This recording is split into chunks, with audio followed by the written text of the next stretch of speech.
Good afternoon, everyone. So today is our second day of operating systems subject. So basically, last time we was going through some very basic and introductory discussion. What is an operating system and how this operating system is working, and we'll continue the discussion from there. So basically, after the module, these are the module objectives that we supposed to learn. Explain the role of operating system in computer system, list the main components of an operating system, and describe their functional key operating principles, list and brief. So basically these are the major or the initial requirements that we supposed to discuss today. And we will go through a small like revision kind of a thing, and these are the module scope that we want to learn.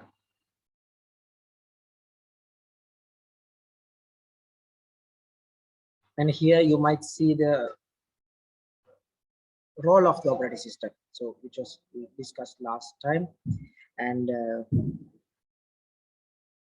functions are the major subject area that we supposed to discuss under this computer subject like operating systems. So it's like very detailed discussion should be there. It's like most of the information is much detailed, and we will start this discussion today, and after next couple of weeks I'll be back again and I'll continue the session. So I'm pretty sure you have gone through all the given materials in the model. So assume you have done and understood all of the stuff. If you got something like questionable, you feel free to discuss with me for anything. That's fine. I think my number is there, and always feel free to like chat with me or give some message or send an email. No worries at all. I can respond to you according to the nature. So the types of operating system. This is the detailed discussion. So probably this might be extended around next couple of weeks. So today I won't able to complete all the stuff, but I'll complete as much as, and I'll keep the remaining for the next day. So what are the major categories? We can divide the entire software field into mainly into two categories. The first one is operating system. You know, the operating system is the major function that is control the hardware and enable other software to interface with the hardware. Now we'll go through this point first of all. Yeah. Operating system. Now I'm pretty sure you have some understanding in operating system like Windows, Mac OS or Android, or some Linux flavor like Ubuntu, SUSE or something. So you know you have some basic understanding on the subject area, what is an operating system and some of capabilities of an operating system. But under this subject matter, we supposed to discuss a detailed and a comprehensive discussion under this operating system. What is an operating system and how it works? Now, the major function or the main function is to control the hardware. It's supposed to control the hardware. Now, in generic terms, in very basic terms, as a beginner, you might be able to understand what is this control of this hardware. It's just like volume can be up or down, high or low. Screen brightness can be up or low. So these are the controlling of the hardware. So display is a hardware component, and a speaker is a hardware component. So the in very basic level, you can understand, all right, this is the stuff that controlling means. Enable the software to interface with the hardware. Now I'll take another example. Now you suppose you are trying using a word processor. It might be Microsoft Word or some another version of like OpenLibri or something, right? Some word processor, or even at least Notepad or Notepad++. It's very basic text editors. All of these are. Now, whatever text editor is a software, isn't it? It's a software. The major requirement or the key functionality in here is to interact with your keyboard. Now, this is your keyboard, and here, this is the place that you are typing. This is your screen. This is your screen. Now, you're typing in this, like using the keyboard, but have you ever thought how this magic is happening behind the scene?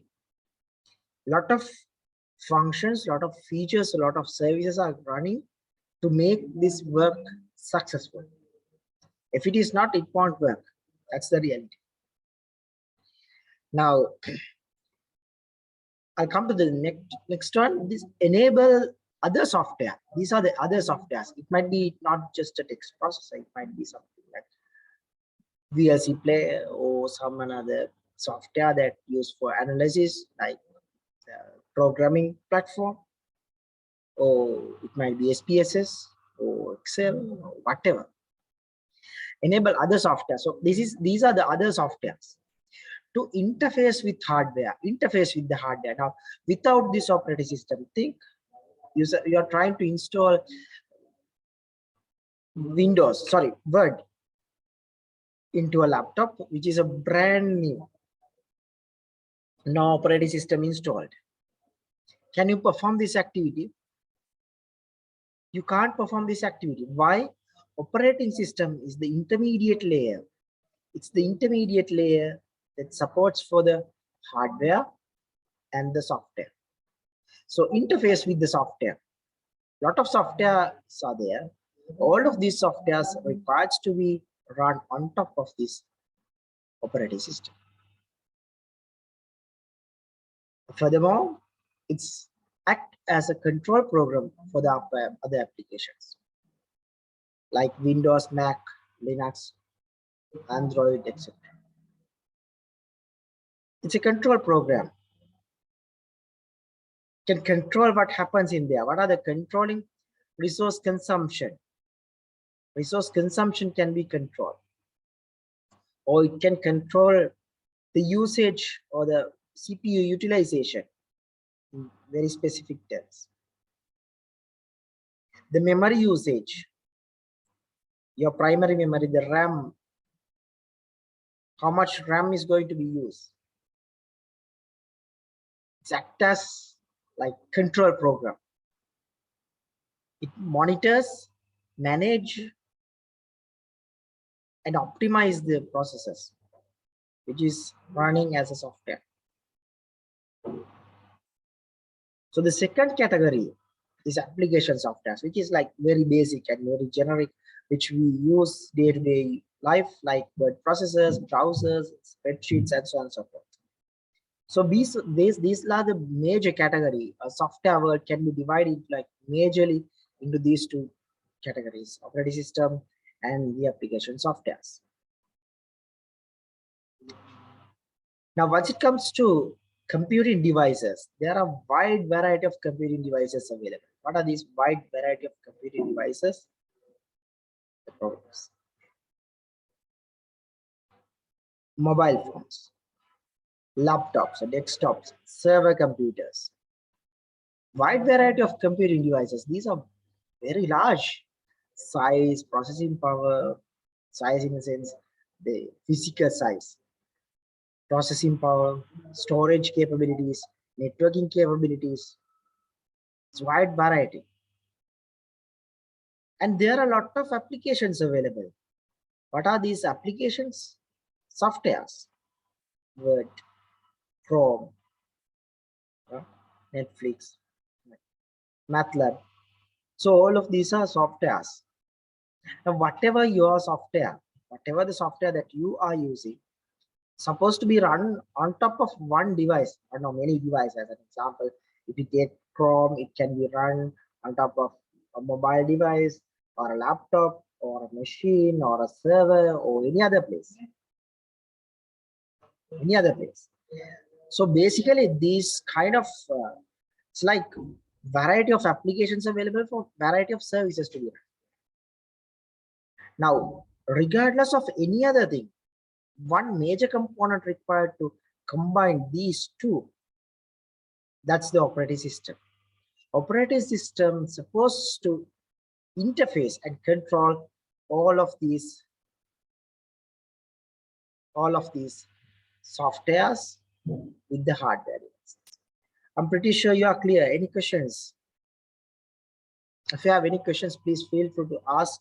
If you'd like, I can share one document, an anonymous document, to share your thoughts or questions or any other thing. Please use that document. That's fine.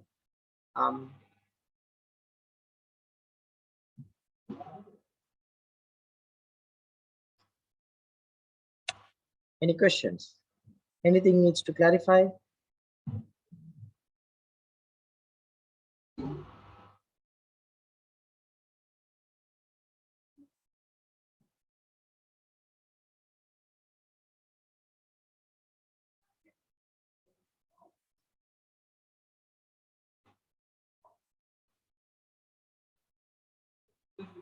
Okay. No questions, right? All right. So basically, we'll go to the next topic, right? So we discussed like the Britannica definition last time, and you're clear on that, right? And we spoke a little bit on this dumb device going to be work. It's a kind of a small recap.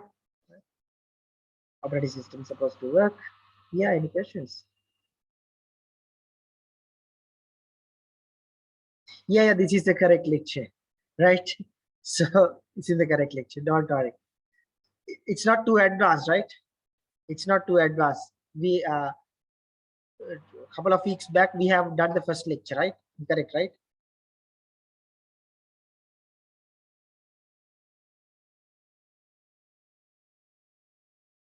So this is the lecture number 2, operating systems. This is bit advanced little bit. That's obvious, right? Sometimes it might be little bit confusions might be there. Any questions? This is the batch 21, right? I'm correct.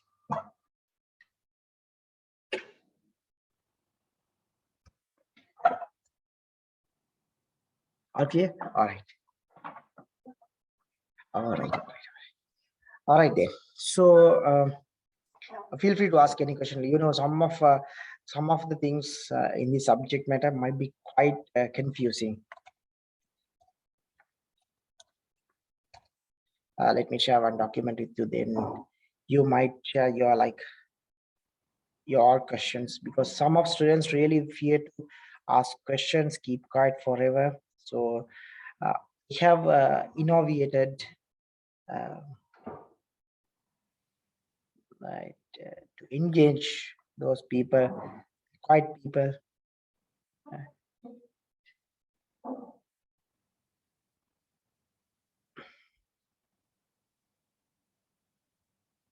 Okay.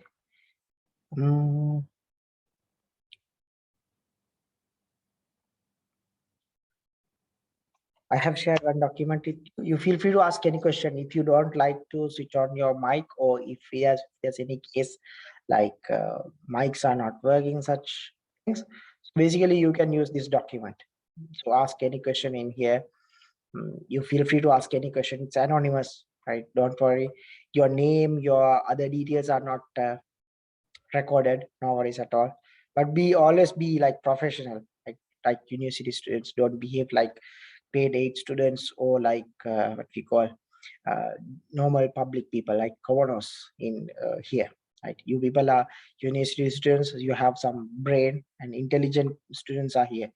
So always behave and act, because this is an anonymous document. You can type whatever you want. If there's any misconduct activity happens, I'll close it. That's it. That's all I can do, right? And that's annoying for all the students. Please don't misbehave. That's your responsibility. It's your responsibility. Behave responsibly, in responsible manner, right? Ask any question. This forum is open for anyone to ask question, not for any other thing. Right. Now, again, last 2 weeks back, again, we discussed this one. A person requires to get some sort of help from this dumb device, and this dumb device supposed to help us, but the major functionality or the intermediate layer is the operating system. In generic terms, if someone asks, or if you're an examination ask, uh, briefly describe or just figure out just briefly describe what is an operating system. In generic terms, you can write an interface between user and hardware. You can start from here, then you can go more detail and more deep. Right, this is an operating system. This is the hardware layer. Again, this is your dumb hardware layer, which is doing nothing for us. And this is the operating system. There are multiple operating systems available currently, like Windows, Ubuntu, and so on and so forth. Again, what's an operating system? Many definitions. Now I'm continuing these definitions. There are a lot of definitions available. What are these definitions? The first one is interface between computer and the user. As I told you last time, it's an interface, a place where we can interact both sides. The user can interact and the hardware can interact. Your hardware is going to be powered or worked after this operating system installed. A person can get help from this hardware if an operating system is installed. So basically, that's the interface between the computer and the user. Another definition, one of my most popular definition, is a software that manages the hardware and supplies services to application programs. Right. So basically, what happens in here, right? So basically, what happens in here, software that manages hardware. What is this software? The software is the operating system. It manages the hardware. It manages the required hardware. Why we require to manage the hardware? Because hardware resources are very scarce. It's not a lot, very limited. As an example, if we take the RAM, your RAM size might be, quickly, can you tell me what's your RAM size? Your RAM size?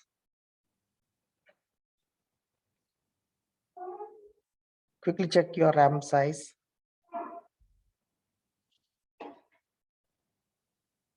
Yeah, 4 GB.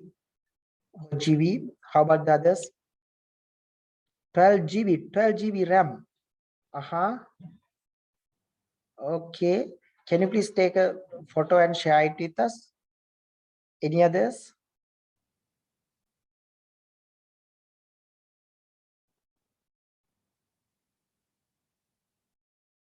8 GB, good.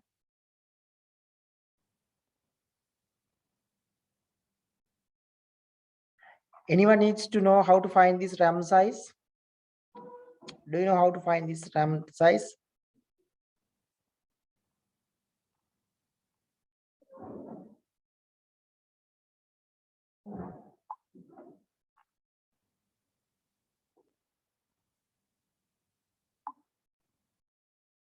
Yeah, there might be like power cuts and other stuff. That's fine.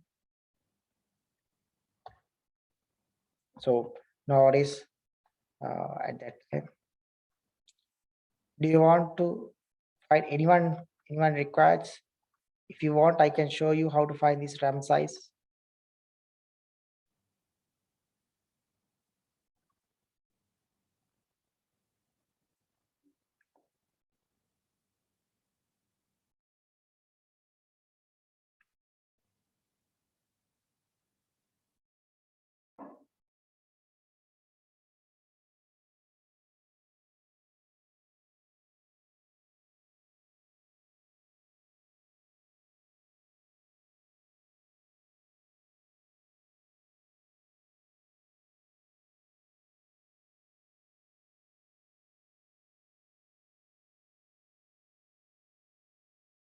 Everyone knows how to perform that.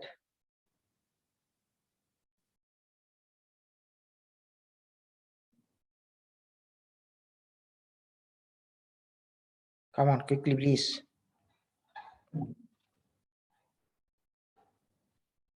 You can use, sorry.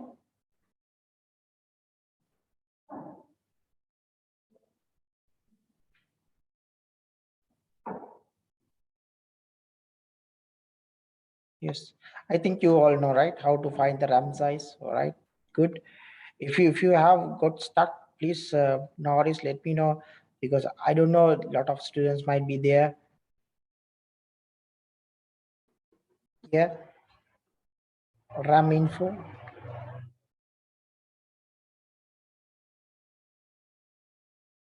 Right. If you want to know, everyone, like, just if you don't know, just type, press the Windows key and just type RAM. Then you can find your RAM information. Right. Okay.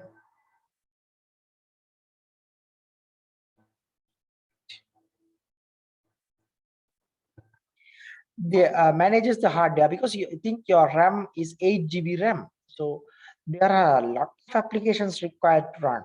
As an example, your operating system required some space. It might be 2.5 gigabytes.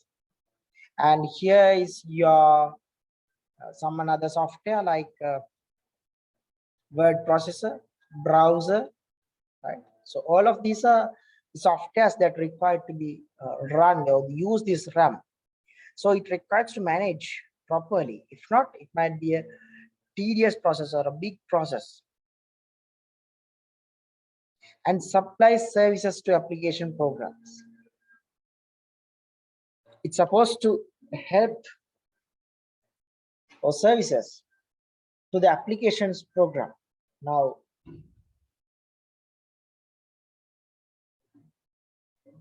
that's the major requirement. So let's see the next one. Essentially, the software that controls hardware and software. Obviously, that's the boss software. That means the place that control everything.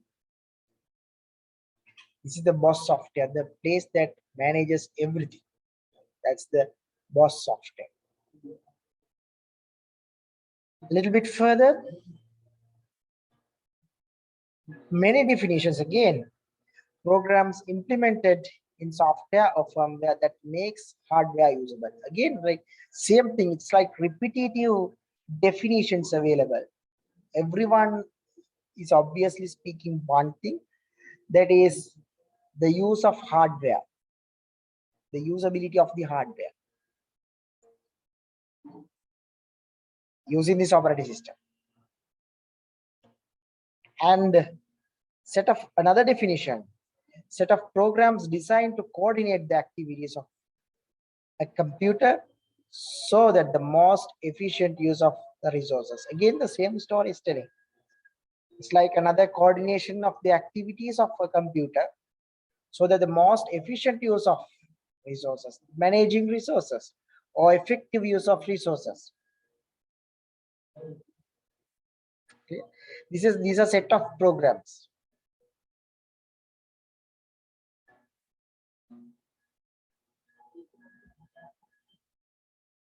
What are the resources available in a computer? Quickly. What are the resources available in a computer?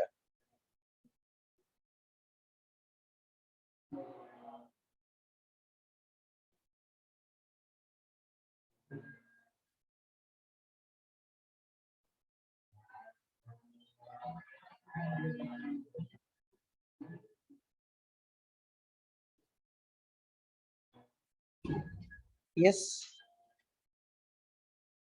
What are the resources available in a computer?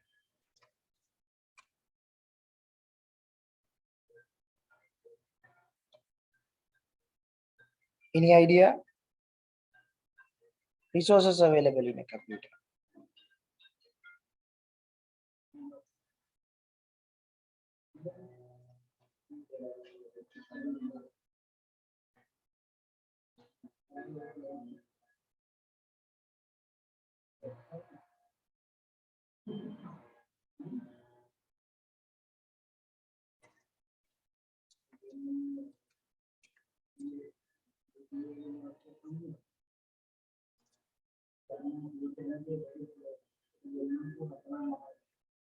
A computer resource is in general term, it might be a memory.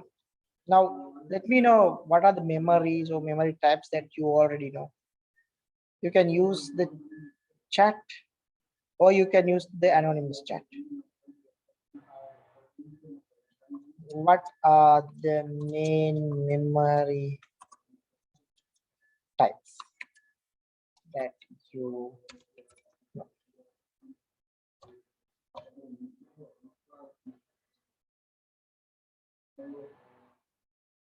RAM and the ROM. Yeah, I got one answer. RAM and the ROM. Very detailed. Good. Further.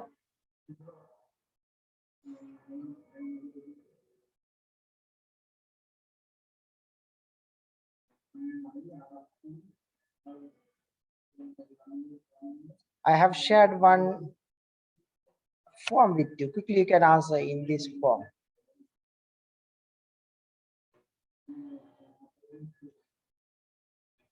I would add 1 point for each question. I would add 1 point. That means you can redeem these points at the end of the semester. So one question worth 1 point. So attending for this question, you can grab 1 point.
I can give another minute to you to complete this activity.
All right, thank you.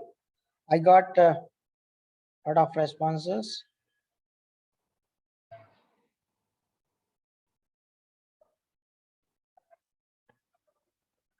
22 responses altogether. So thank you for your responses. I got numerous answers like hard disk, RAM, ROM, primary, secondary memory, RAM, ROM, SRAM, DRAM, and like I think some of confusions are there like SRAM and DRAM and flash RAM and flash and cache and lot of things are there. Right? So we'll see a little bit further. We'll go to this slide. Now the memory very high level can be divided into mainly two parts. The first one is the primary memory. The second one is the secondary memory. Primary memory mainly focuses on supporting the operating system. This is a like supporting component to process the things. Some of components are RAM, cache, right? Cache. Now the RAM can be divided into different components like SRAM, DRAM, right? Static RAM and dynamic RAM. This cache can be divided into like mainly three parts: L1 cache, L2 cache, and L3 cache. Let me quickly share my screen and show you what happens in here. I'm going to share the entire screen. I think that's better for you. Quickly, is there any unwanted stuff to close? All right, yeah. Quickly check.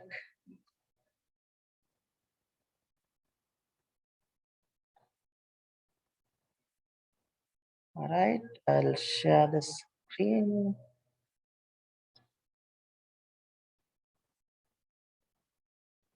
I have shared the entire screen. I think you can see my screen now. What I'm going to do, I'm going to share my, what I'm going to do, I'm just press the Windows key and RAM, in very basic terms, you might see the RAM details in here. Installed RAM is 8 GB and other details like operating system and other stuff, those things are here. All right, that's the basic RAM information. If you go to the system information, again, I'm going to type here, I'm going to system information. I can more detailed and very comprehensive information in here. Operating system Windows 10 Pro, and this is the version, and who is the manufacturer, and the device name, manufacturer, right? So all of these details are in here.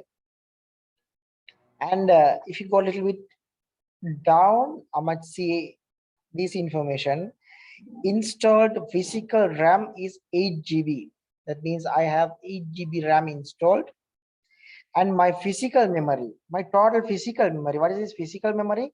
Physical memory is the RAM in basic terms, right? It's 7.81.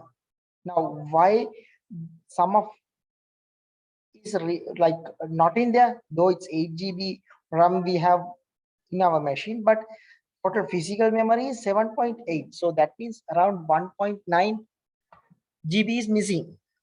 These are the hardware reserved. You can't use the hardware reserved. That's why it's not 8 GB. And the available physical memory, the available space, how much I have my availability, right? 3.7 GB. I'll come to this virtual memory later on, and available virtual memory and stuff once it comes to like memory management component. But basically this is the physical memory. Okay, if you go to a little bit here, like you might see the other hardware resources available in here. So sometimes it might be a little bit confusing at the first time, but later on you might understand these are not something weird. And here the components, different components are available,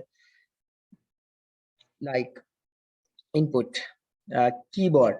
This is my keyboard, and this is the name and the layout and blah blah blah blah blah. Now for now it might be a little bit hard. All right, another mechanism that I'm going to do, I'm going to press Control Alt and Delete, and I'm going to take Task Manager, or else you can press the Windows key and take the Task Manager. Both methods are same. Once you go to the Task Manager, you might see under this Performance tab, Memory. Under the Memory, you might see some additional information. What are these additional information? It's like used, the point, available and stuff, right? So at the like today like latter part we'll discuss these things a little bit further. And you might see this is a cache. So this is the primary memory component, and this is cache. Now this is not actual cache, right? Don't get up. You might think, oh, 2.2 GB cache. Just I'm telling the cached memory. Yeah, it's the space of cached, right? This is not the cache memory, right? So here the disk 0, how the disk 0 and disk 1, these are the secondary memories. This is the first one, my SSD. So this is my C drive. This is it's a SSD card, and this is hard disk drive, HDD. So you can see there are two installed in my machine. I have installed an additional SSD, and the size of capacity is 250, but actually, you know, right, it's not usable for 2 GB. And this is my second disk, the normal hard disk, that's 1 terabyte, and it's not much working. But the reason behind this, because my SSD is the majorly working. Now, sometimes it might be a little confusing at the first time. If you learn a little bit further, like after review the same thing few times, you might understand, all right, this is the hard disk, this is SSD and stuff. But in very generic terms, this is my memory, which is my primary memory, and it has altogether like around 8 GB RAM. And here my disks, these are the secondary memories. So these are the places that I'm going to store my information. From my primary memory, I can't store any information. I can't use RAM to store my information. I can use only hard disks to store the data. So this is SSD, solid state drive, and this is hard disk drive, it's just HDD. So probably if you don't have this SSD installed in your laptop, you might have only this HDD. You don't have SSD in here. If you have installed an SSD externally, you might see this option. And so this is the primary, these are the secondary memories. So both are secondary memories. All right. So that's the memory component, cache and other stuff. If you go to a little bit here, you might see this open resource monitor. If you click this resource monitor, you might see another set of information, right? Another set of information. You might learn why these are important and why we are learning. Like I'm just giving very high level information to like test. In next couple of weeks, you can experiment those things, right? You can see this hardware reserve. That's why I told last time, it's a hardware reserve. You can't use this memory. 194 megabytes, you can't use it. And in use 3000 and something, and modified 6 and standby free spaces here. All right. Okay, I think that's more than enough for this physical memory. I have cleared with you, right? A physical memory divided into two, which is my disks, like storage here. My physical disks are there. These are my secondary storage, C, E, F. Right? For your case, sometimes C and E might be only one store. One place might be there, right? So don't get upset. I have installed an additional component. If you haven't installed, don't get upset. Right? Right. Any questions? Bit confusing or hard? I know at the first time it might be very confusing.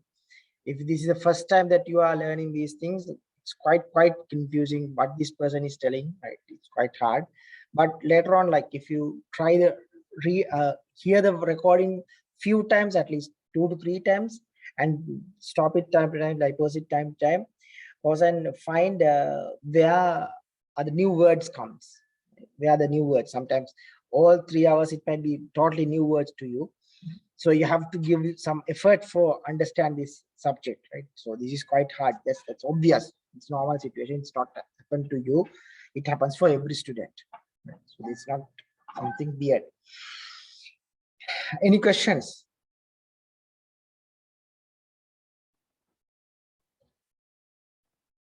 You can ask any anonymous question even in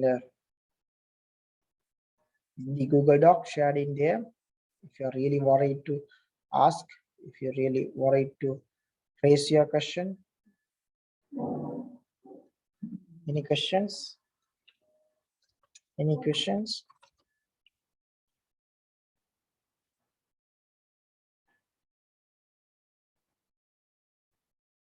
Don't worry, this is totally anonymous. No one knows. කවුරුත් දන්නේ නැහැ මේකේ කවුද type කළේ කියලා. ඒකෙන්ද බය වෙන්න එපා. මේ ඕන ප්‍රශ්නයක් අහන්න.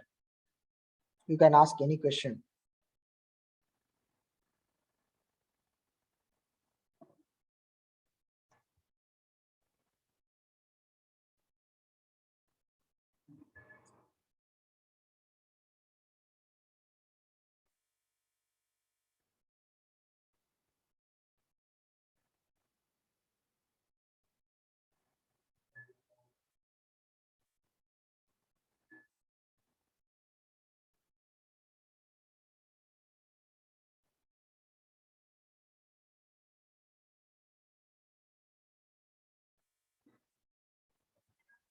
Yes.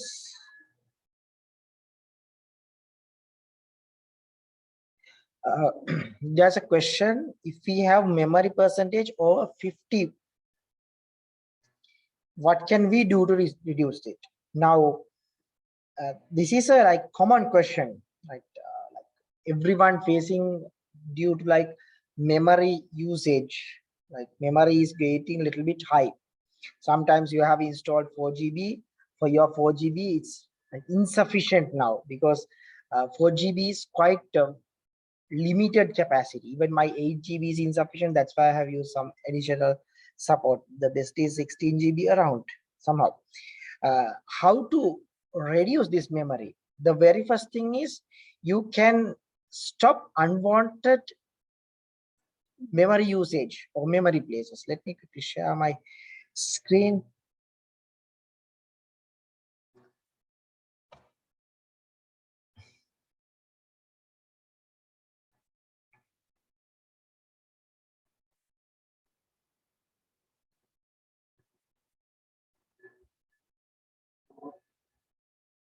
Now you may able to see my memory is 50%. My memory consumption is currently 50%. But if it is comes to 90 or above, 90 or above, it might be like stuck. Your computer is not working. Your computer is getting really bad impact and you are getting very bad experience.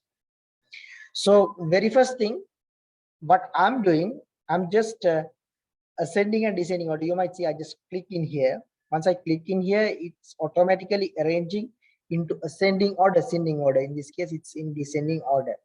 Now you might see one processor like my Chrome is using this much of memory, and here the second one is using this much of memory. Zoom meeting is using 100 around, and PowerPoint using this much. And sometimes if you have used, now in this case I don't have installed even any antivirus software. Okay, I mean I'm not using any antivirus software. You might see one or more antivirus software is in here. In that case, you can, if you want to terminate it, you can right click and end the task. If you end the task, it will release this much of memory. How much memory? 135.7 memory will be released. So the memory's free space might be a little bit increased. The second big giant is memory consumption. The graphical components like Adobe Photoshop, Premiere, those graphical components, video editing softwares. So all of these are consuming a lot of memory. The second giant is that one. The third one is screen captures, telecommunication channels like Teams or Zoom. Right? So those are the third giant. So if you have removed all of these three, you can minimize the currently running processes, and you can temporarily get a relief. But if you want a permanent relief, my suggestion is go to Adobe Remove. Let me quickly share my screen again.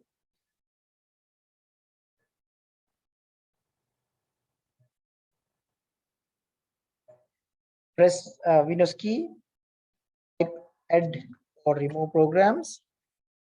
Then you might see the programs that install in my computer, sort by the size.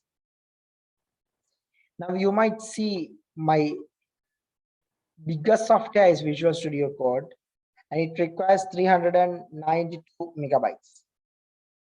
And again, it's in the descending order. So this is the highest one. And some of softwares might be unwanted for you. As an example, I think Skype is not required to me, so I can uninstall it. Any other software, I'm not keeping any software that is not required for me, so I don't want to uninstall. But if you go through your Adobe Remove, you might find something that is like have installed time back, but currently you are not using. So in that case, you can uninstall such softwares. By uninstalling such softwares, you might able to reduce the unwanted processes that here. As an example, currently, if you go to the processes, you might see there are background processes. So 74 background processes are supporting for this. So you might reduce these unwanted processes. Not only that, the storage, the stored information in there, you can minimize. So these tactics that you can use, there are some additional things like you can have free space in your C drive and stuff. We come to that step by step.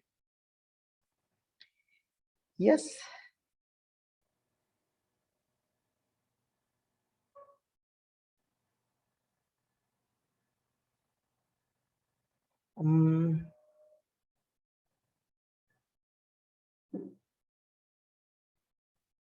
Yeah, we can use virtual memory, right? We can use it's automatically. I'll come to that virtual memory. Not today, probably the next lecture would be like memory management. I'll come to that virtual memory. Some of you might be really new to this virtual memory and other stuff. So I want to go from the beginning. So we'll discuss at that time, right? What happens, what is this virtual memory and other stuff. All right. Okay. I think we have gone beyond, but I think that's important for you as a beginner, because some of you are really new to this computer world. So I want to make sure that you all are in a one proper place. It's obvious some students are well in computer, some students are weak in computer. So it's a obvious or a common situation. So I want to get everyone into one single place, at least understandable up to some extent. That's why I'm going one by one, each and every piece. And it's more.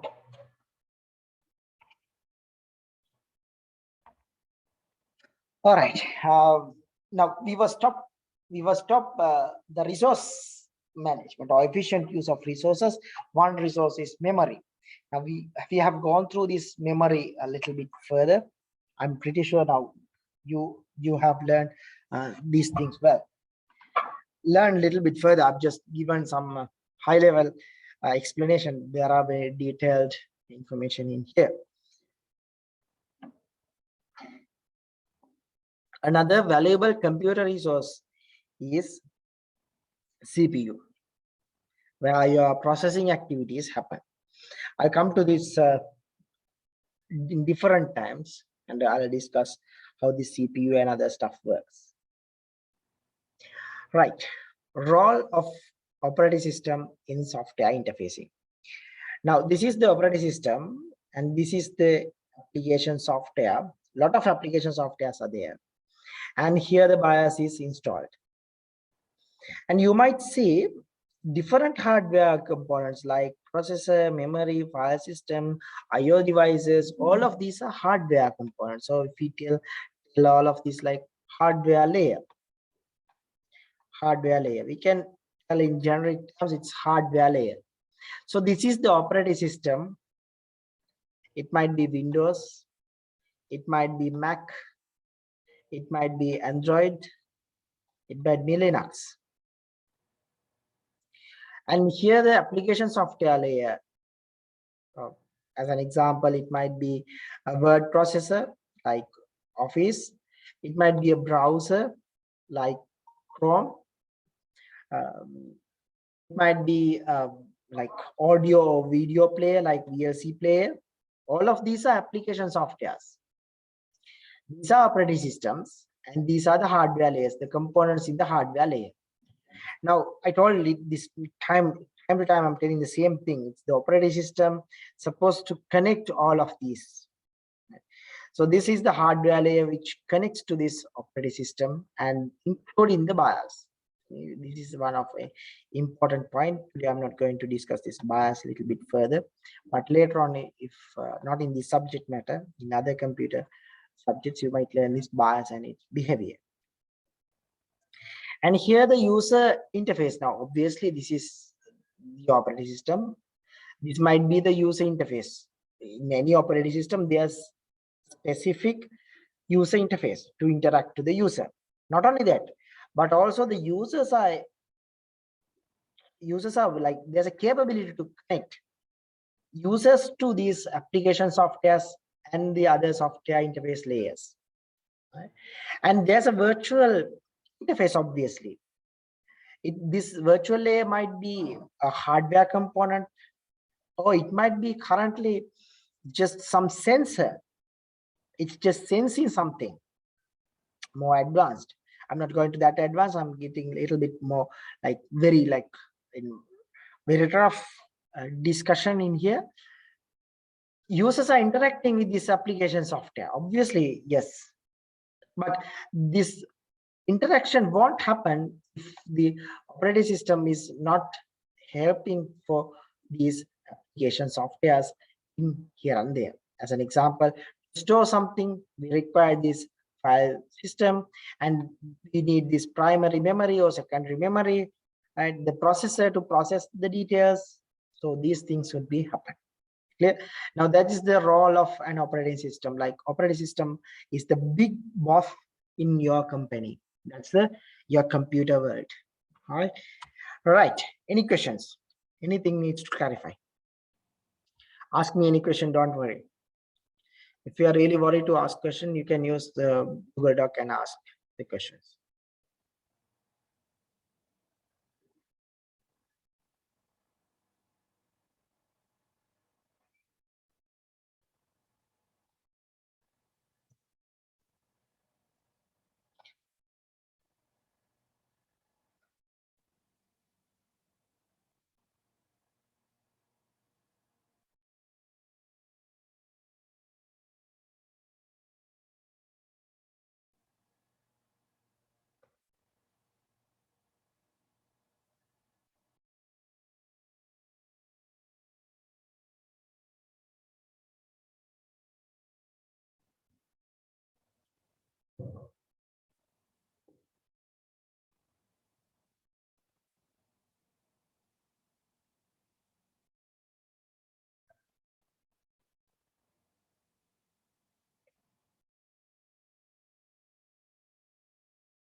No questions at all?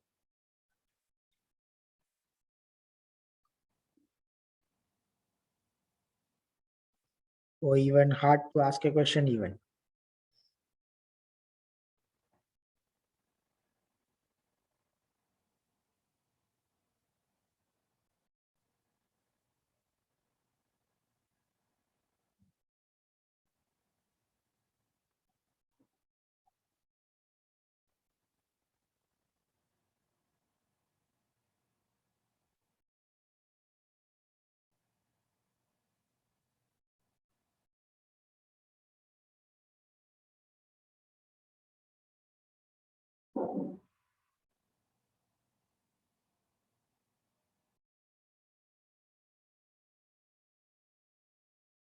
All right.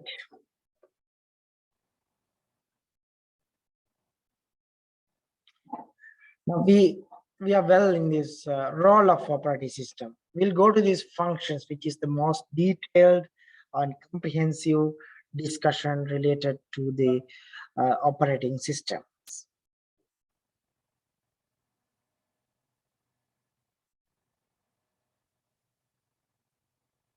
All right. So functions, components of an operating system.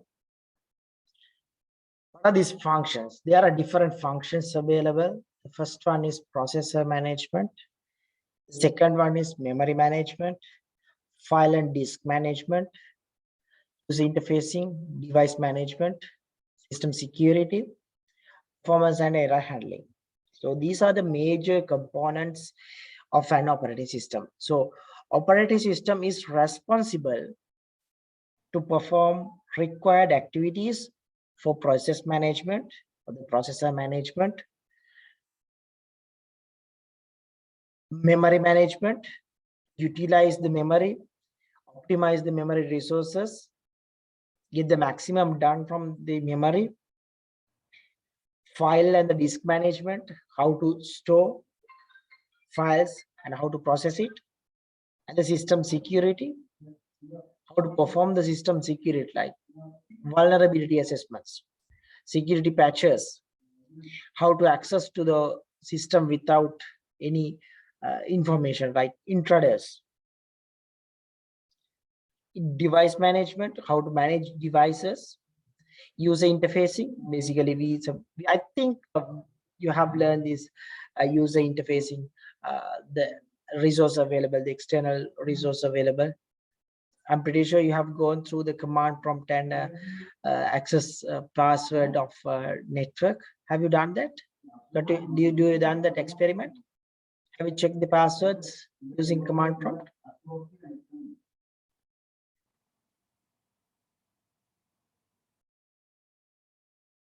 No, it's in the video that available in YouTube.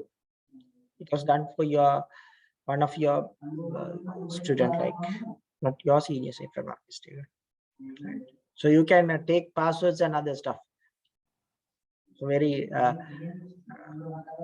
fun things are there using command prompt. So go through the video that I have added the link to the what you call Moodle. So go through that video. It's very interesting. Right? So you can learn very fun things in there using command prompt. So go through that video that consists of different aspects. It's mandatory to learn, right? It's mandatory to learn this that video. Right. The other one is performance and error handling. There's an error occurs, how to manage it, like situations like deadlock, and performance, how to enhance the performance in the computer. So these things are the major functions of the capabilities or the components of an operating system. So we supposed to go one by one in detail and understand under this like operating system components. So that's the subject matter that I want to give to you. So I think that's all that we are learning in here. Automata systems might be like it's far. I think that's good thing for you to give a group activity. I'll come up in the next day.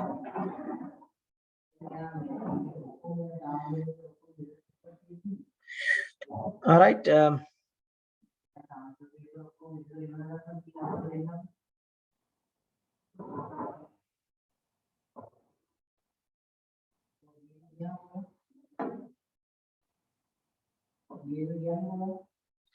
Right. First, we learn this processor management or the process management. Now, we'll go one by one. What's a program?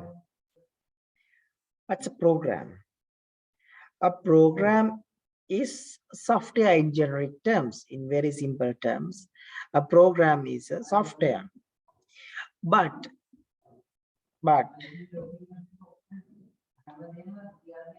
it's an executable. Yes, of course.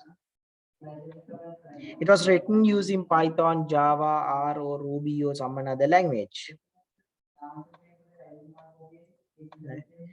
Java or any other language. It was written in another language, and it compressed an exe file. Compressed to an exe file and get the stuff out as an executable. This runs in Windows, but once it comes to Linux, exes are not executing, so you want to make sure it's sh. I'm not going to Linux stuff because I'm pretty sure most of you have no experience at all related to Linux, so I'm going to minimize the Linux related discussions in here and just to focus on Windows. I'm pretty sure you all are much familiar with Windows, and if not, it might be like a little bit boring and hard to understand. And this program is not in executing state, it's just as it is. As an example, currently your computer, right, you have installed, like it's not in your computer, you have installed softwares, lot of softwares, Adobe Photoshop, you have installed unwanted lot of stuff in here, Spotify, Telegram, WhatsApp, all of these are installed. But just now, this time, at that the perfect time, this is the time. Just now, it's just running Zoom in a browser sometimes. Sometimes there might be Word document or Notepad, have short notes. That's it. All of these softwares are installed, obviously, yes, Photoshop and other stuff. But these are not in the executable stage. Those are in your computer, but those are not executing. Everything stays as it is. But you may be able to execute it. If it is required, it's just one simple click, it's running, that's it. But at this moment, all of these are programs, all of these are just sitting. It's not running, it's not executing. That's why it is not in executing stage. Usually stored in a disk. Stored in a disk in the sense, some portion in the sense, majority of the portions stay in your C drive. If you go to your C drive, you might be able to see where your softwares are installed. It's not the software, the extracted components from the software. Once you are installing, you double click, then next, you are agreed for whatever the stuff they are telling, and next after that they finish.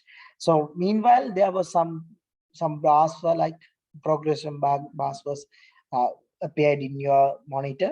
You just keep quiet, calm and quiet. What that execution process happens, it's installed some required packages, folders and other stuff. That's the stored in the computer. Now in this time, if you have installed Photoshop in your computer, a lot of files installed, C users, program files. In the program files, you might see some Adobe related stuff. Similarly, Google Chrome and other stuff is in here. If I quickly share my screen and tell you what I'm speaking in here. Right here, this is my machine. This is my C drive. So you might see this is the place that my program files are installed. And here the program set of another program files under this x86 architecture. Adobe stuff and other things, but I haven't installed any Adobe information, any software, because it's hard for me to manage. So it's just a reader. But if you have installed a lot of things, you might be able to find all of these things. So go to C drive and check your program files. You might see a lot of things in here. All right. Now we'll go to the next component. Yes. We'll go to process, the executing state of the program. Now you have double clicked the software. As an example, Microsoft Word. Initially it was in your computer. Yes, it is good.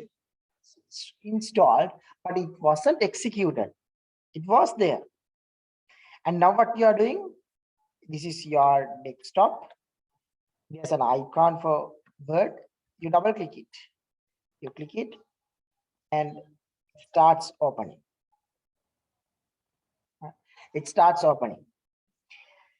Now it's executing. The program is executing now. The program is executing. Once it comes to a program in the execution, it's known as a process. A program execution. It's not just a one single process to be run. Multiple processes are required to be run. To one software to be up and running, there are multiple processes. Sometimes hundreds of processes required to run for one single software. Once it starts executing, it consumes computational resources such as RAM and CPU. Now let's see one process in here. What are these processes and other stuff? I'm going to screen again. I'm going to Task Manager. All right. Now these are the applications that running. And here the background processes. Now you might see all of these are running. These are running processes. Now if I click here, these are the processes, set of processes. All of these are processes. Now you can see, right? Here zoom, a lot of processes are there. Each processor requires some resource. What are these resources? CPU, memory, disk, networking, GPU, and so on and so forth. If I click here, now if I go to resource values, I can see the memory percentage and size, the memory consumption, and the disk consumption, the network consumption. If I change this to percentage, I can see the memory consumption in a percentage. 7.6% of memory is consumed by Google Chrome, and 2.6 memory is consumed in PowerPoint. And Zoom used 5.2 memory consumption. Not only that, but also the power usage. See, Zoom is using a lot of power. Right? The memory, Chrome is using a lot of memory.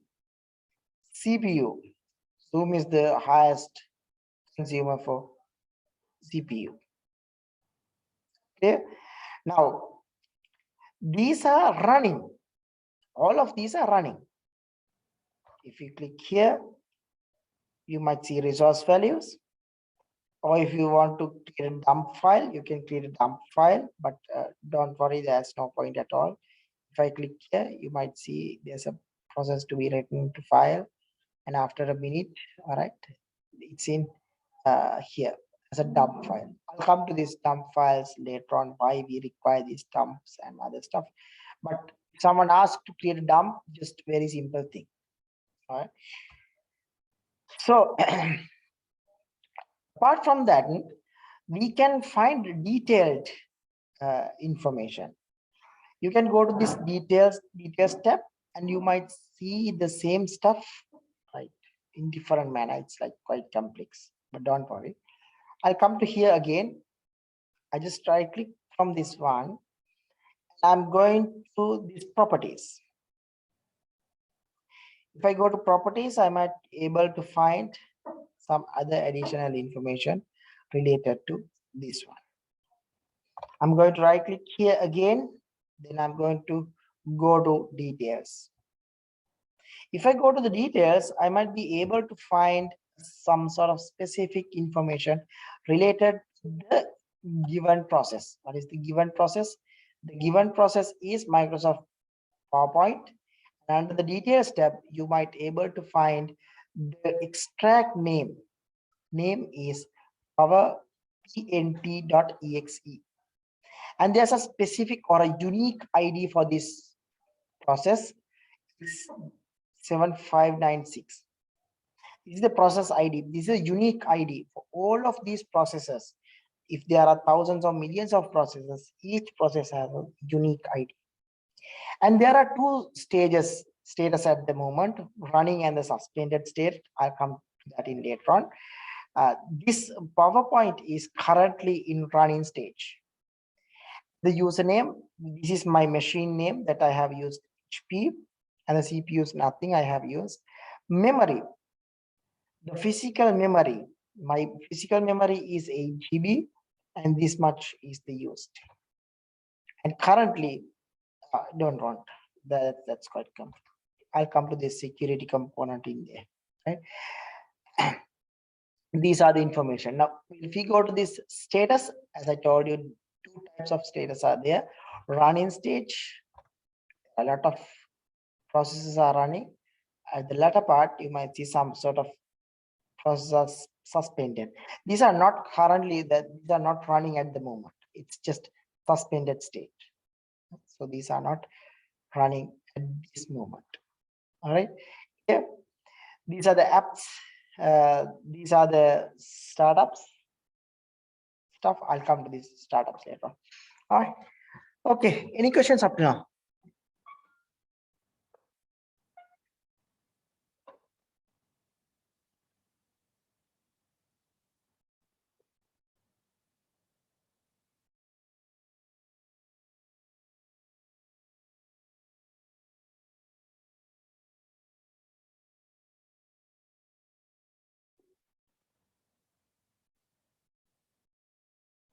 No questions?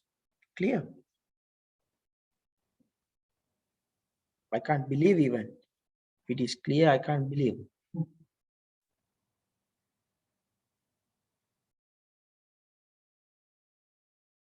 Good to go? Confused? Okay.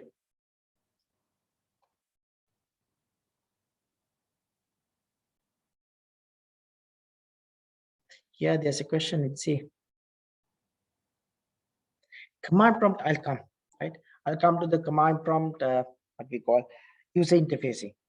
And we'll do some interesting things like accessing to network and getting password and other stuff. Right? So, but before that, go through that video. Most of the things are there. Right? The question is, tell more about this command prompt. We'll come to the command prompt later on, right? And have fun with that. Even we can start the processes and we can kill the processes in and there. We'll do it later on, right? We'll do it later on. All right, command prompt. I'm coming to that later on.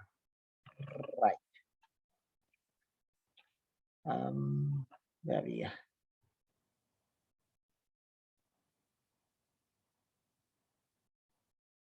I'll share my screen again.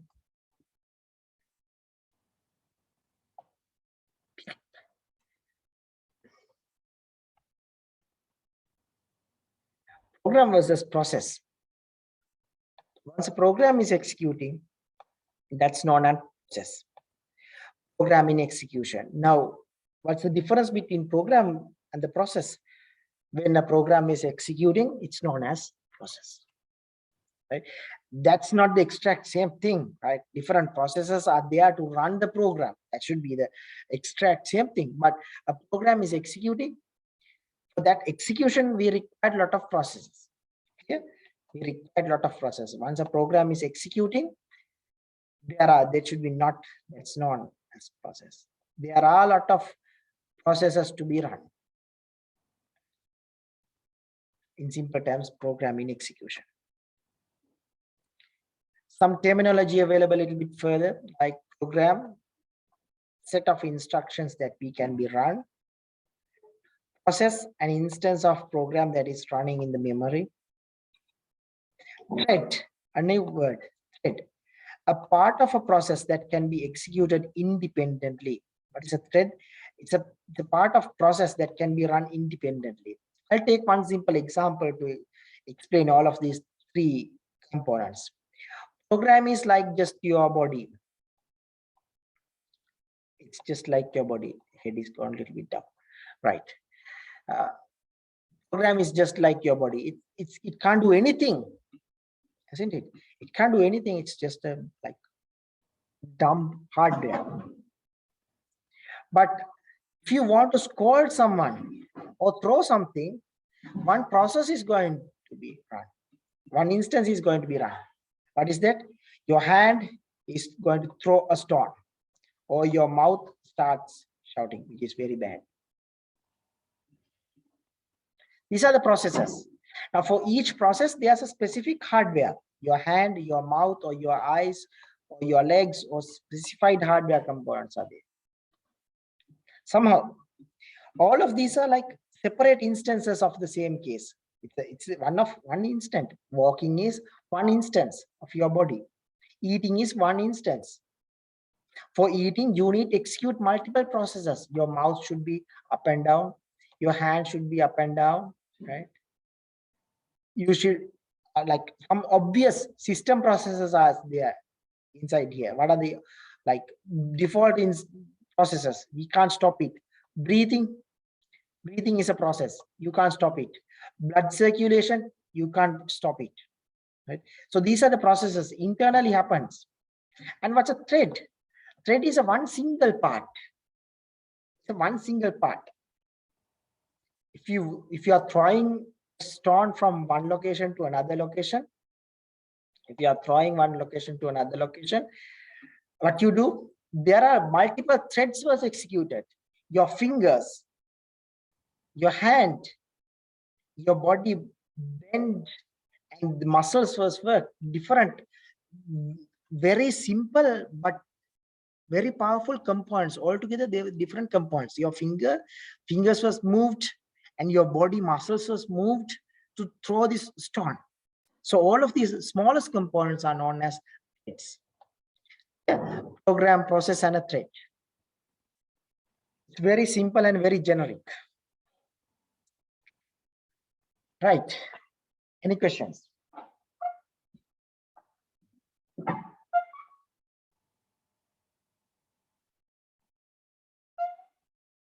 Any questions? Okay, no questions. Very good.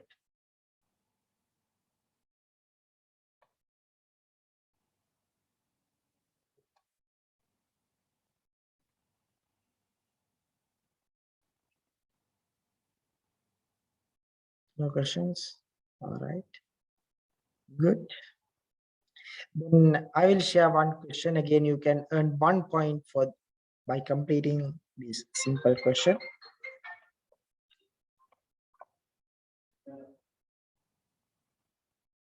And after completing this question, you can have around 10 minutes break.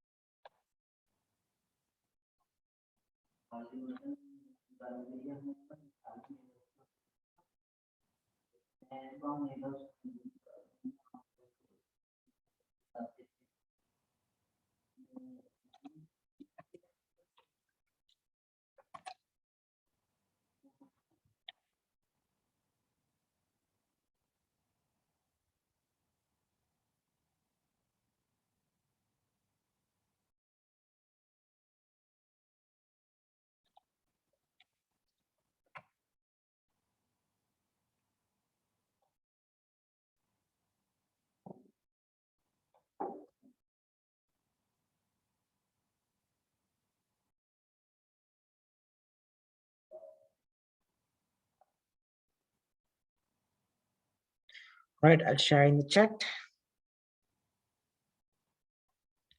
Right, you can complete discussion and take 10 minutes of break and come to the seats again. Meanwhile, if you have any questions, you can post the questions in the Google Doc.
All right, I think you all are back. So, right. We'll see the responses here. Good. Except one student, I think, got. All right, no worries. Almost everyone got correct answer. Right, good. So you collected 2 points today. Good. I'll keep these files to you because some of students having like later attendance, like due to electricity power cut and other stuff. So I'll keep these links available so they can do next couple of days. I'll stop these answers within next couple of days. All right. Any questions? No questions. All right. All right. We'll continue. Right. Now, let's start a very important discussion related to the operating system. But before that, let us have like an overview or overall discussion on these processes related stuff. Right here, you might see a situation. Don't think about computer. I'm totally strictly speaking. This is a physical story. It's very basic story, and everyone should be able to understand what I'm speaking here. Now here, this is a car race, right? So at the initial point, all the cars are in a specific location. It's not the racing place or the track, right? So all of these are in a specific place. Now, later on what happens, all of these are coming into a specific place, and there's a person who commands, all right, ready, go. Once the command is in there, it starts racing. If you tell it's running, do you get upset? No, right? This is running. The car is running. Don't get upset. It's racing or it's running. We'll come to that terminology for now. It's running fast as fast. So after a while, there's a winner. This is one obvious case. Car race starting to ending. Starting to ending. Now we'll take another situation. Obviously the same thing.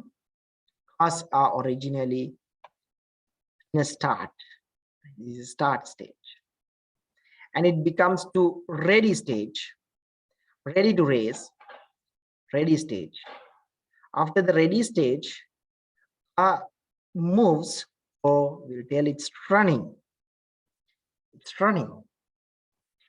After a while, there's a situation like some parts needs to replace. So we need to temporarily hold. It's not a total termination. It's just a temporarily hold until inputs and outputs are completing, right? If you tell it's IO completion, do you get upset? No, right? Input and output, what are the inputs? It might be the wheels and other stuff. Sometimes output might be one unwanted stuff or something like water bottle, empty water bottle or something, IO completion, right? Something input and output. Then again, there's some time to complete this one. Then the resources are fulfilled. The required resources are fulfilled. What are the resources? Tires and other stuff. It's tires, oil, or whatever the stuff. It's fulfilled. Now again, it backs to the stage where we run again the ready stage. Then it can move to here. Once it comes to ready stage, there's a possibility or there's a opportunity to have running. Then finally it moves back again to the finish. These are like some sort of real world situations happening in here, right? From the beginning to process comes to here and here. Initial, ready, running, waiting, interrupts, then running. Can we have like multiple rounds, 3 rounds? If there are 3 rounds, ready to running to waiting, ready to running to waiting, ready to running to waiting. There might be multiple rounds. After that round, it might be one finish, but no multiple finishes can be happen, right? It's only one start, one finish. Except that there might be multiple stages can be happen. Is it clear? Very generic and very simple stuff I told you. We'll take a real world situation to the technical situation. This is known as process management. Process management. This is process state chart. Process state chart diagram. What is this? Once it comes to a situation, any program, it's in new stage. Now it's a program. It's in new stage. None of service or none of process is running. It's in new stage. It's as it is. It's not executing. It's in your computer. It's installed, but it's not running. Suddenly what you are doing, you have double click. For this case, we'll take browser, one of browser. It was installed, but at the moment you haven't done anything, but you have clicked your browser. Now the browser starts execution and browser is telling, hey, I'm ready to execute. And you might see a little bit time to see your browser in your monitor, isn't it? There's a 1 second or millisecond or 1 second at least, a small delay, because all to the operating system, hey, I'm ready to execute. Then process at all, okay, you can dispatch, you can start your work, you can run. All right, you can run. This is the dispatch stage. Now it's running. Your browser is open, and if this browser is open, what happens in the process? Like if you open the task manager, what happens? In the task manager, we can see a specific, a unique process ID, a specific unique process ID, isn't it? We can see this process ID. Then you can do whatever the searching and other stuff. Then you close it. Once you close it, the networking, what are the other things that is releasing? The networking, because all of the processes do hold some resources. All the resources are releasing. Other resources, networking, RAM, storage. So all of these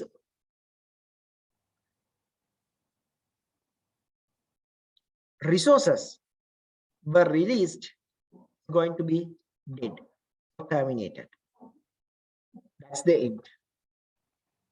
That's one possible path. New, ready, dispatch, running, release, and dead. Is that clear? Any questions?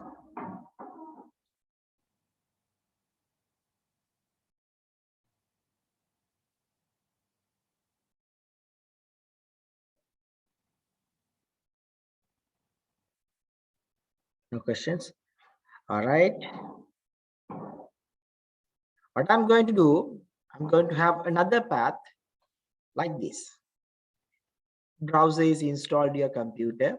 Okay. Double click, it starts. It's ready. All of a sudden, it starts to running. All right. It's running. It's dispatched and now it's running. Within like some time, what has happened? Your network is not there. Your internet is disconnected, like suddenly. Now, CPU is telling browser, sorry, I can't allocate this much of things because this something happened in there. So kindly go out. Now it's blocked. Polling or the waiting queue. It's until waiting queue. Why it's in the waiting queue? Until the resources are completion. What are the resources? Network packets. The network, right? Data, in simple terms, data. Until data arrives, your browser can't do anything. Your browser can't do anything. This is the wait. Now, after a while, data like everything is okay, network is okay, then event completion. After the event completion, backs to the ready and telling, hey CPU, I got all the required data packets. Can I run? Yeah, sure, you can run. And it's running. Again, after a while, there's a network interrupt. Again, it's CPU is telling, hey, go to the waiting queue. Why all of this should be waiting queue? You know, what's the reason? There are thousands of processes are waiting to come to this running stage.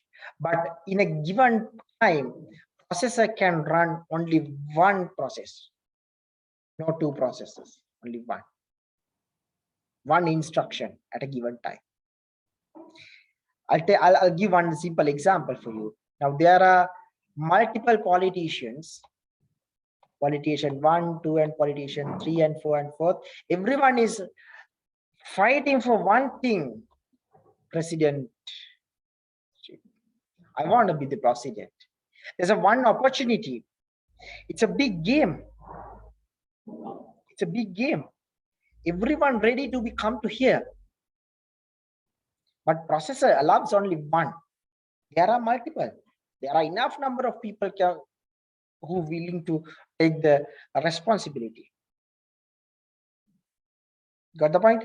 That's why now, as an example, one president got accidentally like some accident, a dangerous accident. Then everyone is telling, okay, you go home and stay some time. And if you'd like, you can come back again. No worries at all. Like go to the jail and come back. After that, again, you can come. No worries at all. You can run and you can dead at any time that you like. Do you got the point? Right. This is another possible path. Now, there might be another possible path in here, which is very complex. Here, originally the browser is installed. Okay. Now the browser is going to be execute. It's in the ready state. Okay, I'm ready to run, and now it's running. It starts executing. But unfortunately, for some reason, at the given time slot, you are unable to access to the resources of some situation, like some problem occurs. Now what happens? There's a timeout. There's a timeout. In any given case, one process can have only one specific time. As an example, 2 seconds. It's totally incorrect, right? It's totally incorrect. I'm giving very bad idea. It's not 2 seconds. It's unbelievable. 2 seconds is unbelievable. But for your understanding only, I'm telling all of this story, right? So 2 seconds. After this 2 seconds, he wasn't able to complete all the required activities. But sufficient resources also available. So at that time, I don't want to wait for an event. So I want to go back and ready. For these cases, for all of these cases, there should be a proper mechanism, isn't it? There should be a proper mechanism. Now, who is going to be running for presidency? No worries at all. There's a specific mechanism. You can give your nominations and selected the party, and the people are voting and finally become the president. There's a process, like a specific process. For this case also, operating system should follow the same another like process, an algorithm. I'm introducing a new word for you sometimes. Algorithm. There are multiple algorithms for this process management. Which process is executing in next time? There are multiple processes. We will go through a little bit detailed later on. Multiple processes. Process management algorithms like first in first come, round robin, shortest job first. So these are few algorithms available.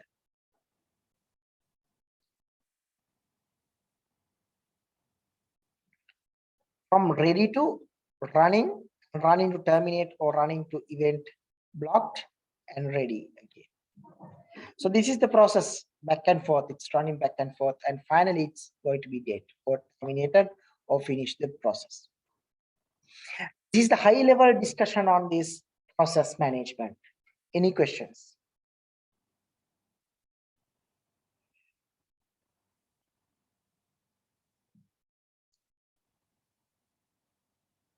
Any questions? Everything is clear?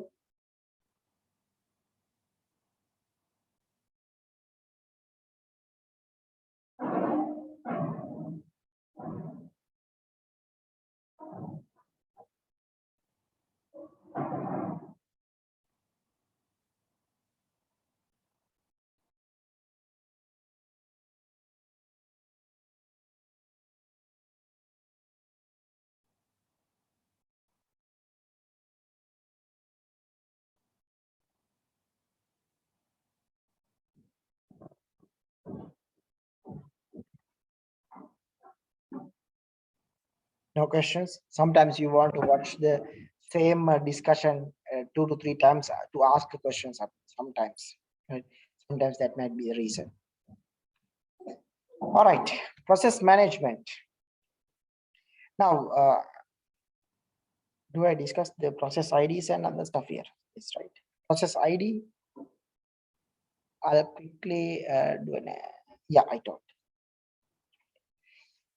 Part of operating system that controls which process gets to run of the processor and for how long. One of major concept under this process management is what process needs to run and how long. I will take an example, a real world example. Now, there's a one food, very tasty food. We'll take some familiar, popular food, um, rice, right? Rice or chapati. We'll take chapati, something very tasty. Now there are 1, 2, 3 students are awaiting. Hungry students are awaiting. Eat this food, but only one student can access or go to this chapati and eat. There are a lot of chapatis, like 1 million chapatis are there. No, 10 billion or something. No worries at all. Enough number of chapatis are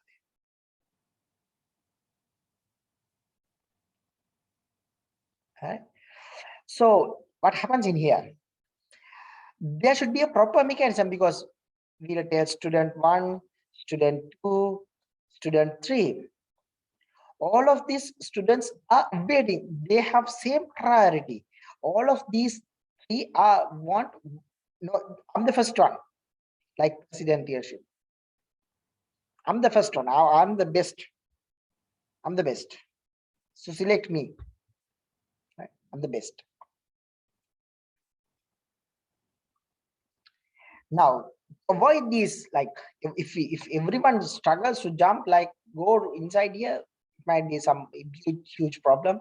There might be a conflict. What would be happen? There might be a conflict would be happen. At the end of the day, it might be a fight. At the end of the day, it might be definitely fight.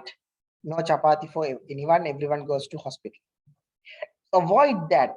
What we can do, we can take students into a queue. All right. We can take these students into a queue. What kind of a queue? Sorry. We can have all of these students into a queue. Student 1, student 1, student 2, and student 3. The arrangement performed based on their previous semester marks for computer subject.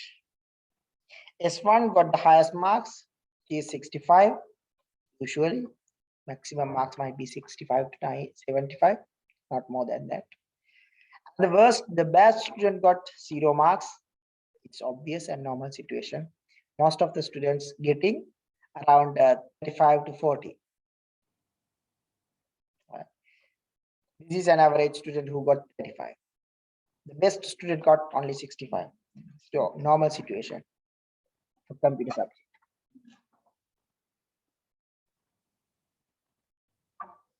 All right. So based on their marks, we can have a queue. All right. You three are arranged based on your marks. If you want to have first one in the next time, you do much and become the first one. All right. There's a possibility to have these queues based on their status. Now we'll take this story into the technical jargon. There are three processes: process 1, process 2, and process 3. We'll assume these students are processes. So all of these are in a queue, access to the processor. Everyone struggles to access to the processor. That's the obvious case. And after a while, everyone will get an opportunity to access to the processor. If everything goes smoothly, no worries at all, after this queue executes, based on their state, they'll access to the processor. But there should be a mechanism, right? Last time I told, right? Based on the marks I have done. This marks is known as the scheduler. Scheduler is based on the marks, scheduling based on the marks. We'll take another example. There's a bias scheduler, a person who needs to be like bribed. Now there are different people coming to the same queue. This person gave the scheduler 100 rupees. Very bad guy, right? Very bad guy. 100 rupees given. Now, the queue is based on the time. Now, in this time, there's no marks. So, time is the criteria. Now, what they are doing, this scheduler is doing, all right, you come first because of this bribe. Priority queuing. What is this? Priority queue.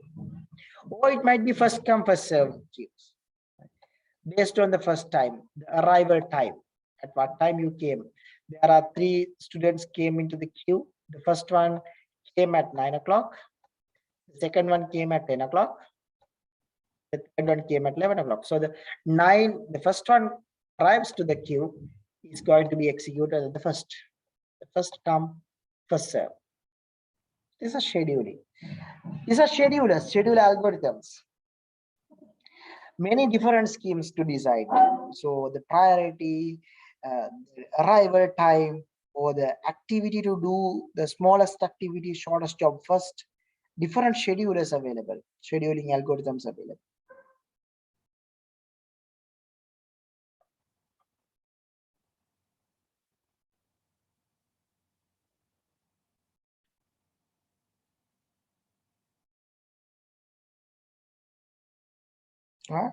So this is process management based on a queue. The other concept is process may run until allocated time run out.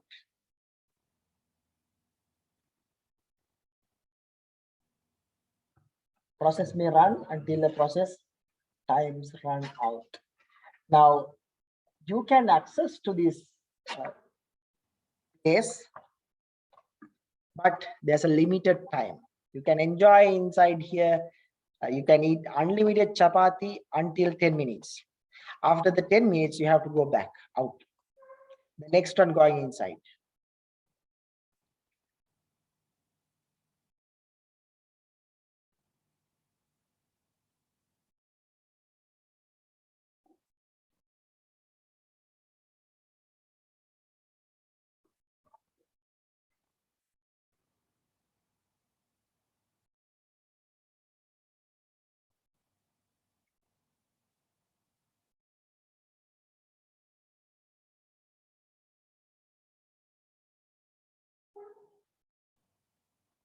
Any questions?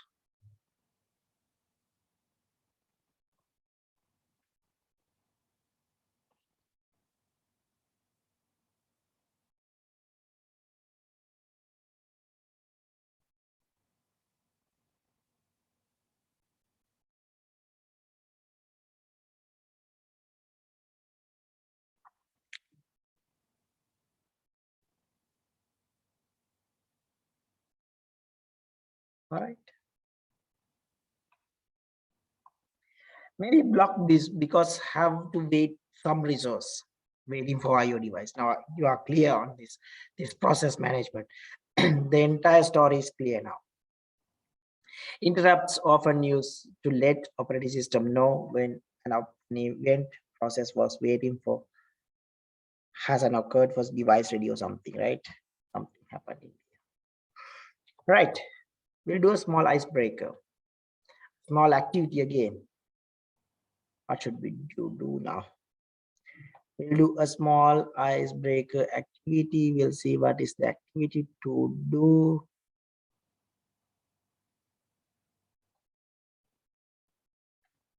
You can earn another point by completing this activity.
I have shared the question. You can take 2 to 3 minutes and finish the activity soon.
Thank you for the responses. I got 21 responses, which are almost all correct, except one student again. I am sure why. Unfortunately, that's fine. All right. Mm. Any more questions that you want to ask? Anything needs to clarify?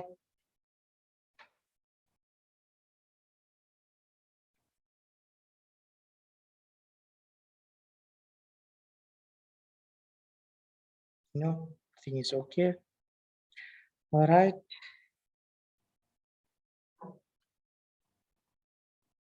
The process management.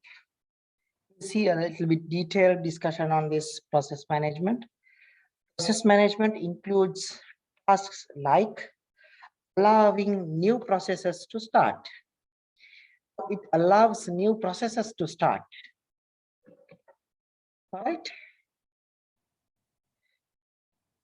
Now, what we require to do, we can double click an icon, or we can use command prompt to open a software. There are possibilities to open a software. All right. And any other methods that you know how to open a software?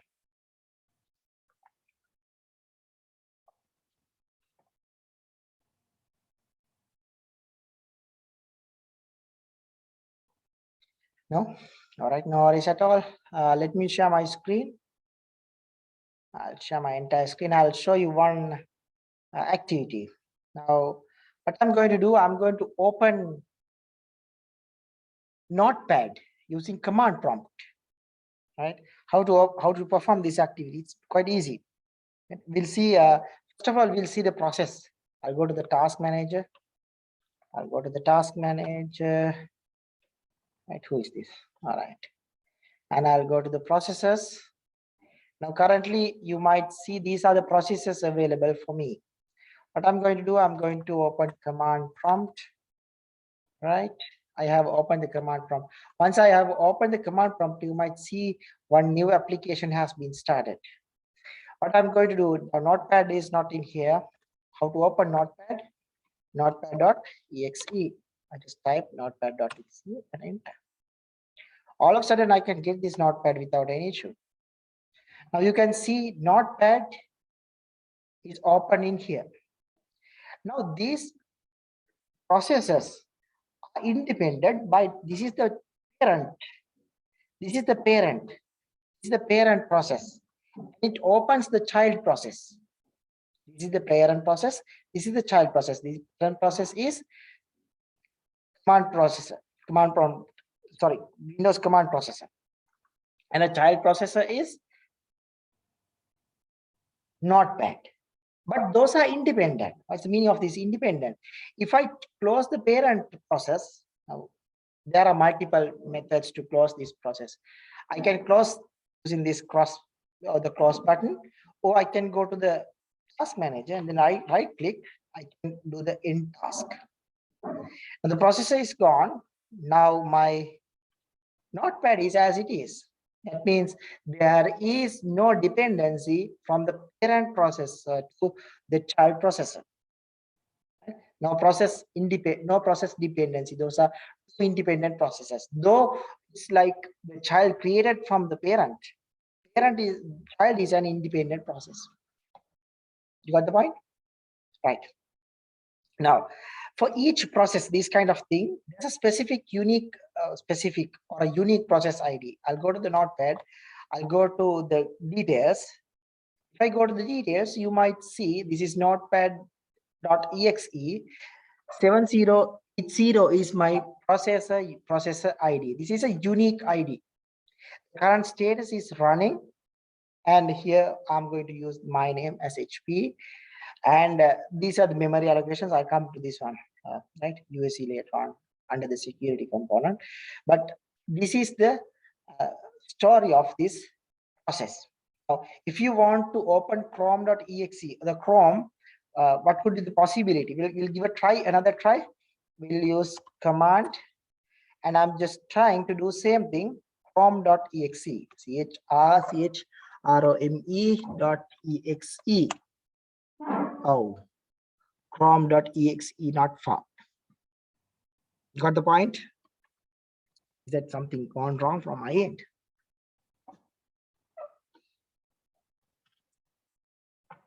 All right, give a try from your end. All right. Shall we try this one? Okay, we'll try. Our ent.exe.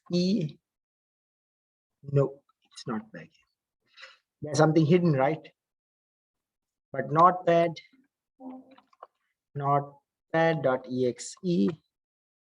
Boom, it's working.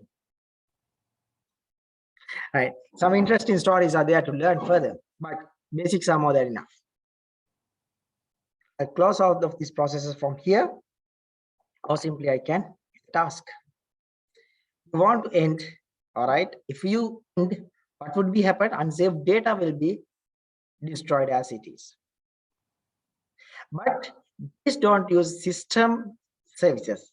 Okay, I'll go to the system services. What are these system services? If you go to here, you might see the Windows processes.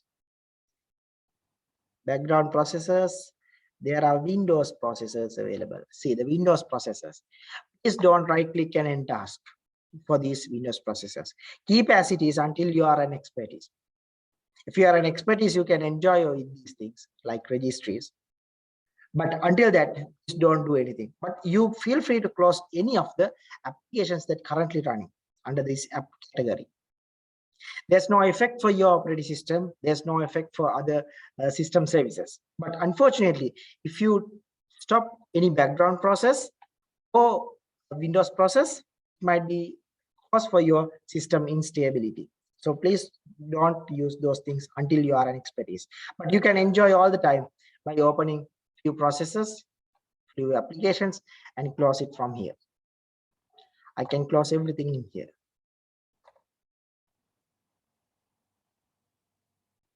All right. All right. Any questions? No, right? In the doc, any questions? No questions. Why people are not using the doc? Use the doc nowadays at all. Ask any question. It's a random question. Sometimes that might be some not interesting question for the audience, or it might be very basic question. That's okay because you are still just first years, the beginners or the kids. Very recently you pass out and you don't know much things. Sometimes you might be an expertise in computer than me. It might be happen, right? That's okay. If you are an expertise more than me, really appreciate it. All right, we'll go to the discussion again. Allowing new processes to start, right? Allowing new processes to start. We have opened the processes. Again, the question, any other methods rather than GUIs, command prompts, any other most like fancy or model or recent innovations of these new process creations? Commands issues. I'm not asking very detailed, just very rough input methods.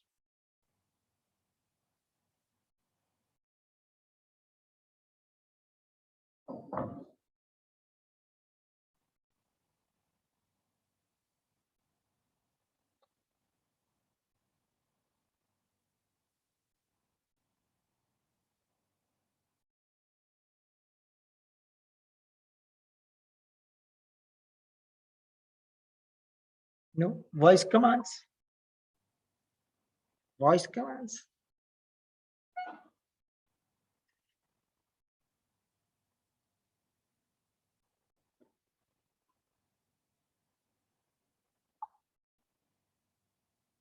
So it's not a what we call place to new process start, but it allows, it's like a starting place for new process start. The process manage includes the other stuff is ensuring new processes get allocated required resources. Now, in some instances,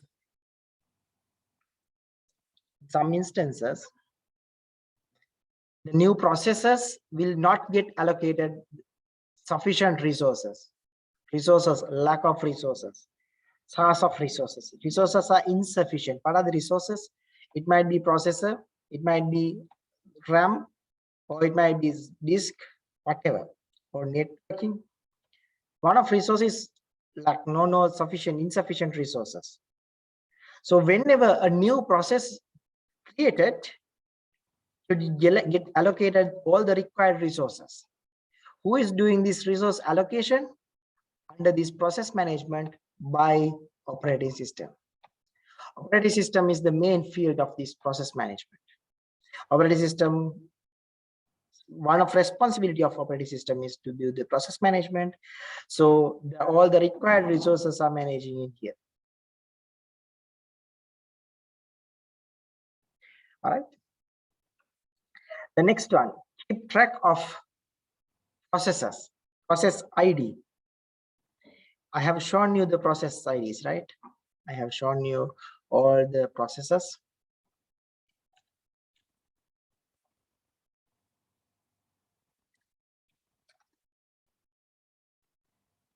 Process ID. Each one has a specific process ID. Right? So again, you can use stop processes using command prompt. Shall I give an opportunity to you?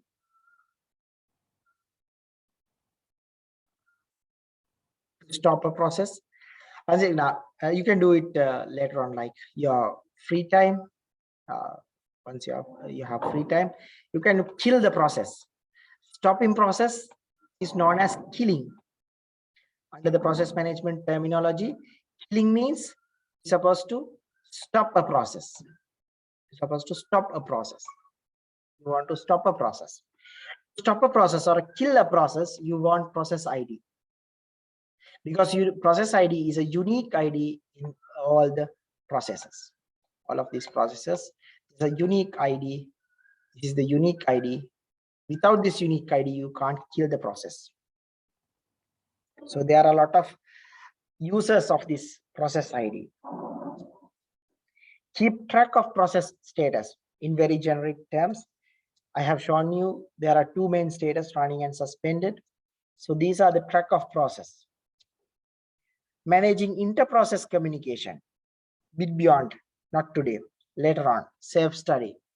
Inter-process communication. If I start inter-process communication, it might be a lengthy, more than 1.5 hours. So I don't want to start you for that. It's quite a little bit advanced concept, but later on you might learn of these things. I would keep this one keep this one as a self-study for you. So it's your responsibility to learn inter-process communication. What is inter-process communication? Why we requires inter-process communication? What are the advantages and disadvantages? Ensuring resources get released when process is completed. Now, as I told you, whenever a process is dead, all of the required computer resources should be released, because if it is holding, then we are unable to process it. We are unable to use the resources again. As an example, if a process used 200 megabytes of RAM, 200 megabytes of RAM, that activity is completed. So what should be happen? 200 megabyte back to the RAM. If not, if it is hold, this 200 megabyte might be totally vanished or unusable, or we can't use it.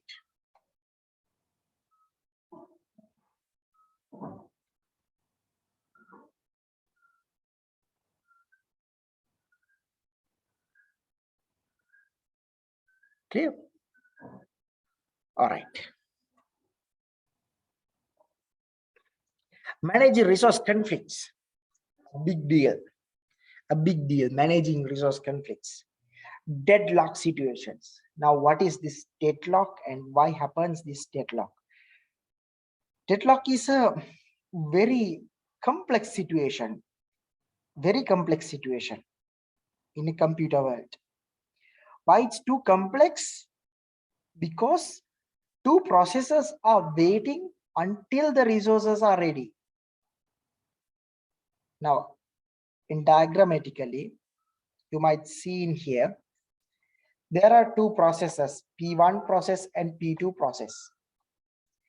P1 process is held by R1 resource, and sorry, P2 process is held by R1 process, and P1 process is held by R2 process. P1 held by R2. But to complete this activity, both P1 and P2 processes are to be required to be executed. It's obvious that's the case, right? We want to execute, but P1 waiting for R1 resource to be released. R1 resource should be released. But unfortunately, R1 is held by P2. So P2 is not letting this R1 to let out. P1 is asking, can you please give me this R1 to fulfill my program? All right. P1 is asking, can you please come with me? Then I can complete my process. But unfortunately, R1 is already allocated to P2. So R1 is not given by P2 process. Is that mess up? No, right? R1 is allocated to P2. So R1 can't be allocated to P1. Until R1 is allocated to P1, P1 is not executing. This process is not executing. In the other hand, P1 is held by this one, R2, and P2 is telling, hey, come on, please give R2 to me. But P1 is telling, no, R2 is mine. I'm not giving R2 to you. So P2 can't execute until R2 is allocated to P2. So bit confused, like complex, right? It's a conflict now. It's a conflict. P1 is waiting for R1, but R1 is not given by P2. R2 is required to P2, but R2 is already held by P1. What to do? Now both P1 and P2 are got stuck. So you can't do any other thing. Simply the processes are stuck.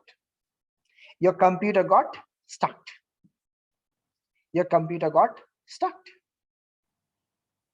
because insufficient resources. Because insufficient resources.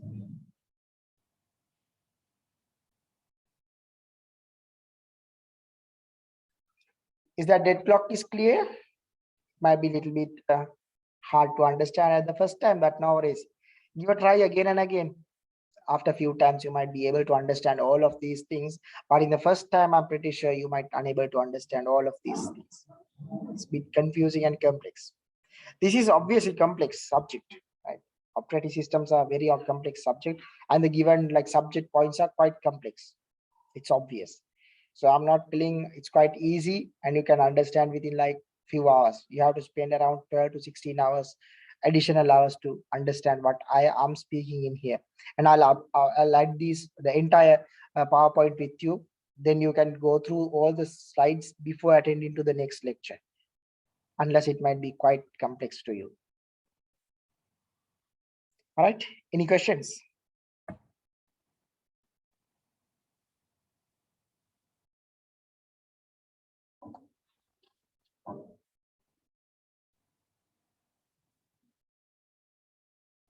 No questions. Very good.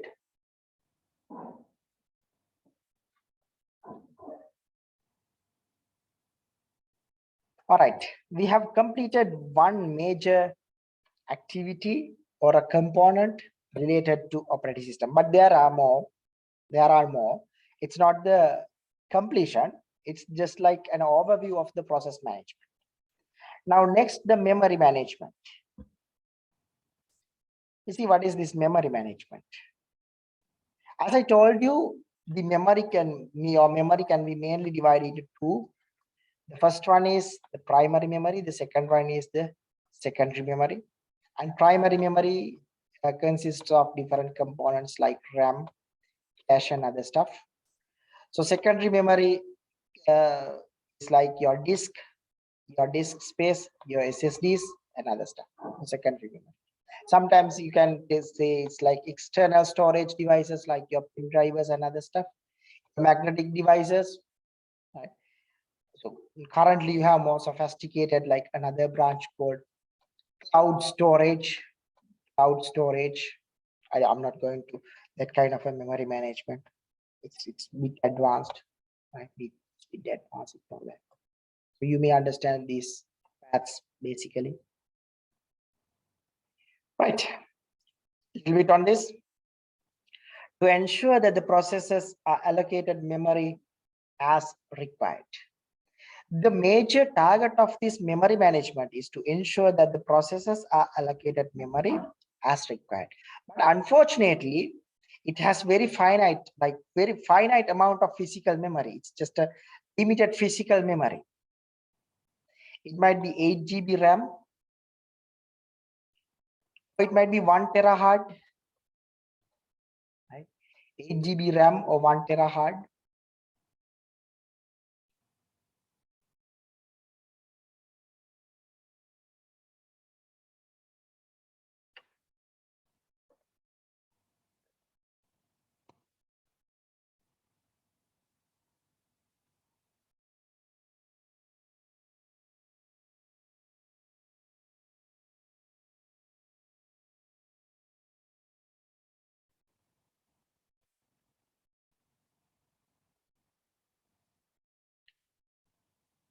Now you need to manage all of these.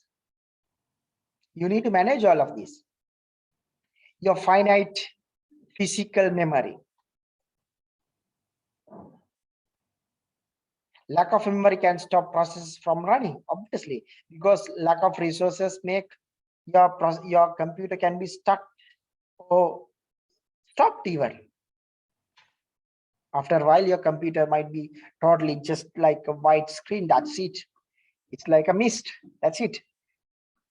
You have to restart your computer. You have to shut down at least. Like you have to do some mechanism to get rid from these kinds of painful situations. Operating system is responsible for this memory management. There are different allocation schemes available. That's fine.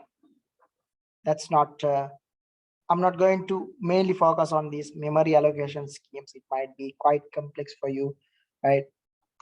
Later on, if you got an opportunity to learn these operating systems, it's very interesting, but little bit detailed for a first year student. I don't think so. You need to go that much of detailed.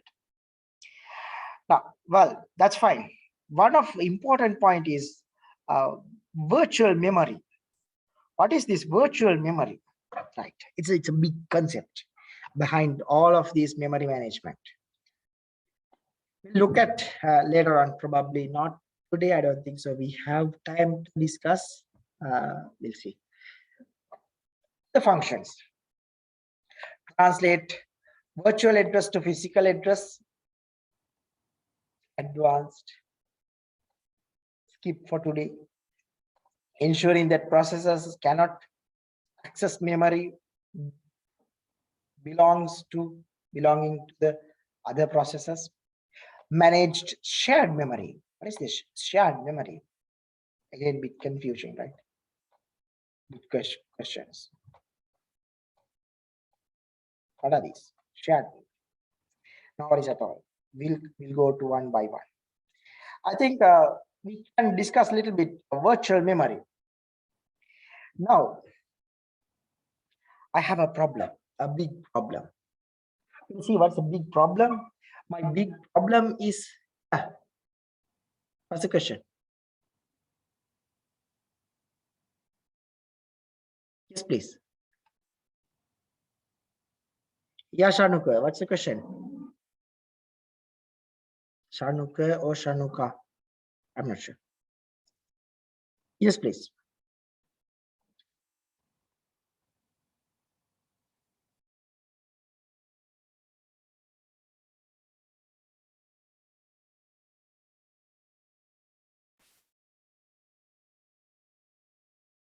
No questions?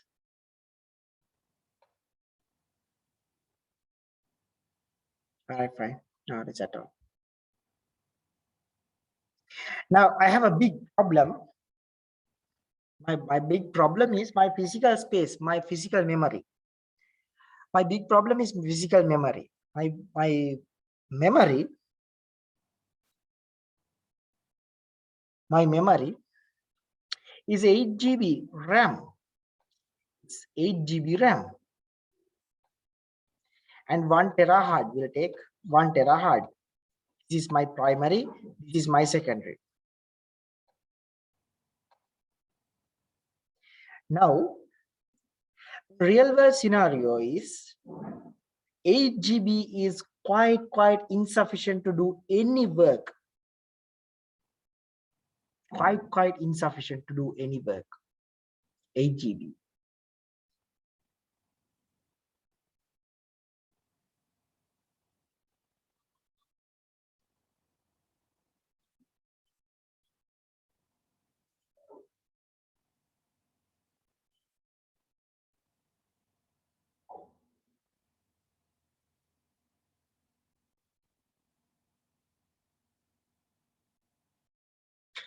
How can I expand this 8 GB without physical space?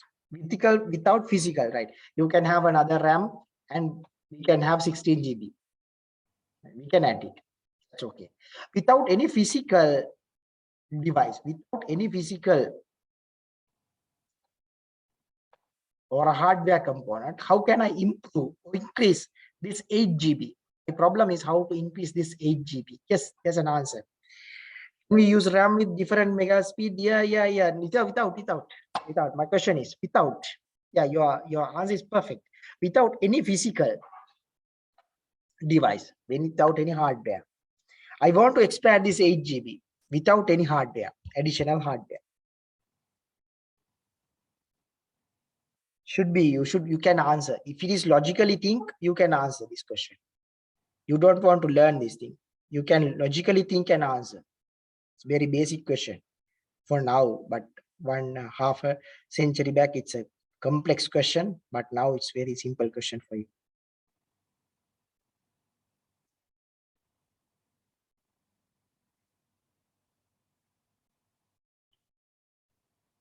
How can I expand this memory? Cloud? No cloud at all. You have to use your memory. That's it. You can't use any external device, external hardware. All given is this primary memory of 8 GB and secondary memory storage of 1 terabyte. That's it. I want to increase this 8 GB. Very simple question, right? That's all given to you. How can I increase without cloud? You can't use cloud. You can't use pen drives, external storage, nothing. This is my primary. This is my secondary disk, hard disk. That's all given to you, given to me. I want to enhance this 8 GB to 50 GB or 60 GB, at least 13 GB or 15 GB. Yeah, use virtual memory. How? What is this virtual memory? What is the process? I'm asking, what's the process? Virtual memory, obviously, yes, that's the answer. What is this virtual memory? We'll ignore this word. It might be a little bit confused on us. What is the process? How can?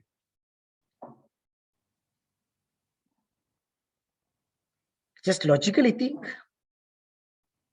You have 8 GB and 1 terabyte. I want to expand this 8 to 15.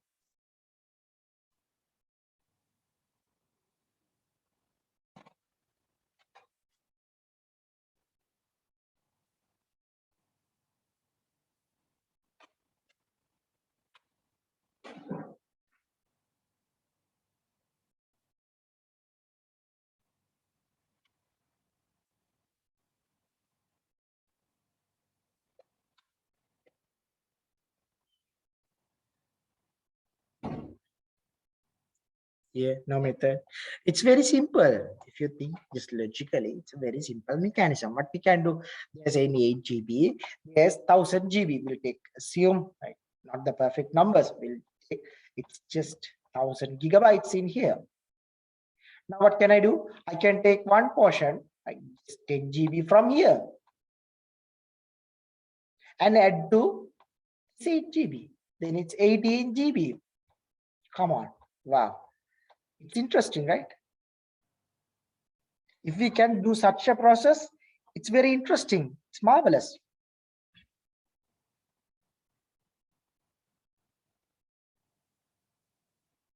But how can we do that? We can do the concept called virtual memory. Virtual memory is dividing or the partitioning or taking this secondary memory component out of that and let to use as the primary memory. It allows us to use this 10 GB from the secondary memory and allows us to run as primary memory, but it won't happen forever. It's secondary memory, but it allocated for the primary memory, the support of the primary memory. As an example, one person is hanging 1,000 kilograms. By giving a small support might be very nice. One person is hanging a lot. By just giving you a small effort might be big support for that. This 8 GB is like a small kid hanging very high weight, and you can, if you are a big one, you can give your hand to hang a little bit. It's a big support for this big one, right? It's not on to you, it's on to this small kid, obviously, yes, but you can give some small support. That's the virtual memory. That's the virtual storage. A virtual component get out from the secondary, and we are keeping in between this one. Now there's a primary of 8 GB, which is a physical memory. Let me clean everything, unless it's my. This is my 8 GB physical memory. Right? This is my 8 GB physical memory. There's 10 GB, 10 GB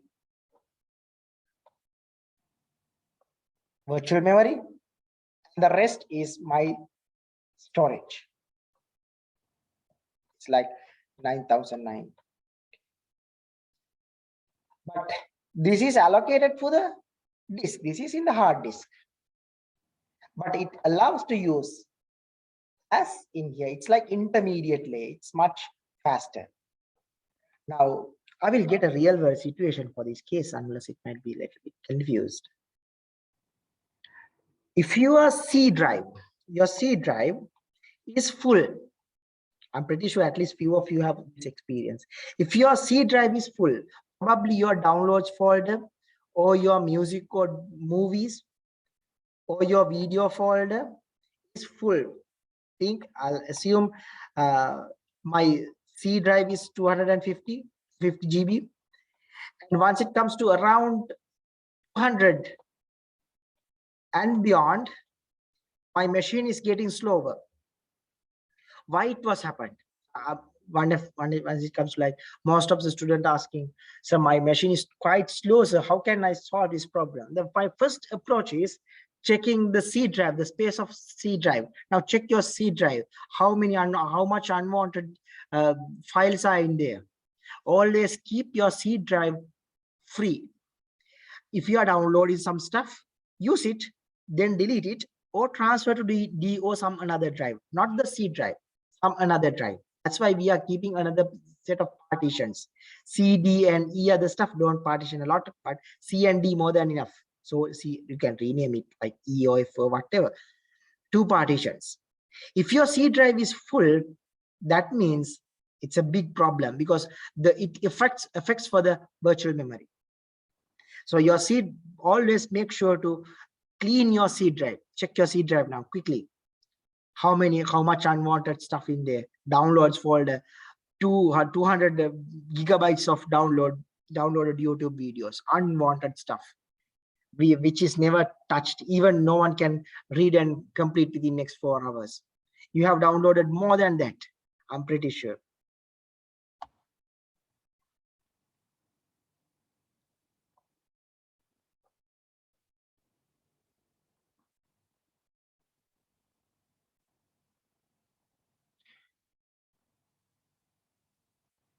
There's a question. Two secondary memories. Two secondary memories means two partitions. Is that so? C and DO. What's the question? Whichever used for virtual memory. Whatever the location that your operating system installed. C drive means whatever the location that your operating system installed. In simple terms, it might be you have multiple partitions. Regardless of that, wherever your operating system installed, that's the place that used for virtual memory. That's why I'm always telling, keep the C drive or where the operating system installed, keep it clean, minimize the unwanted files and folders in there. Always clean it. Unless your machine is getting stuck, getting slower, guaranteed sure 100%. The reason is insufficient virtual memory, because RAM is insufficient. You know, it's 8 GB is quite insufficient. You can't do much work. Obvious. You have to have some additional support from the secondary memory. Who gives this secondary memory? Your operating system. That's why I'm telling, whenever your drive is installed, whenever operating system is installed into another specific drive, please make sure that drive cleaner. Don't use unwanted files and folders in there. Always keep clean and proper manner structured. Especially your desktop, don't fill lot of files, folders, downloads, movies. These are the common locations that you are getting stuck. Or some of students do not partition. Some of people do not partition to C and D. I'm wondering why. It's a big mistake that they have done. Always partition at least two. One partition for the operating system, the other partition for the storage. Now, I'll come to that, the storage later on. The big advantage of this operating system installed in a SSD, then the other hard disk is just a storage. So it's a big advantage by having this an external SSD. We'll come to that later on, and we'll come to this practical experiences one by one, right? Okay, I think I have hammered a lot today, isn't it? Hammer a lot. Hard for chat C1. 10 students left. I know it's tedious, hard, right? Especially for only C drive. That's a big mistake, right? Please, if you have only C drive, the best thing is partition into two, C and D. Because if you are using only C, that means your entire disk always running unwantedly. It's unwanted effort, unwanted disk usage. You might learn these things. I'm not sure whether business students needs to learn that much of detail, but that's good for at least like day-to-day life to survive, because you have to work in a computer. Regardless of the industry, I'm pretty sure 100% sure you are working in front of a computer, so you should know the basics of these like the basics of the king or the kingdom, the basics of this kingdom. All right, so partition it to C and D. Keep the C always free. It might be have like, if you have 1 terabyte, 250 for C drive.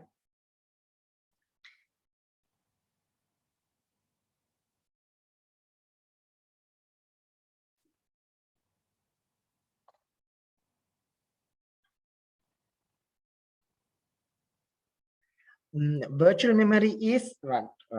My propose is my what we call my suggestion is always let virtual memory dynamic. We'll do it in next day, right? Not probably today, right?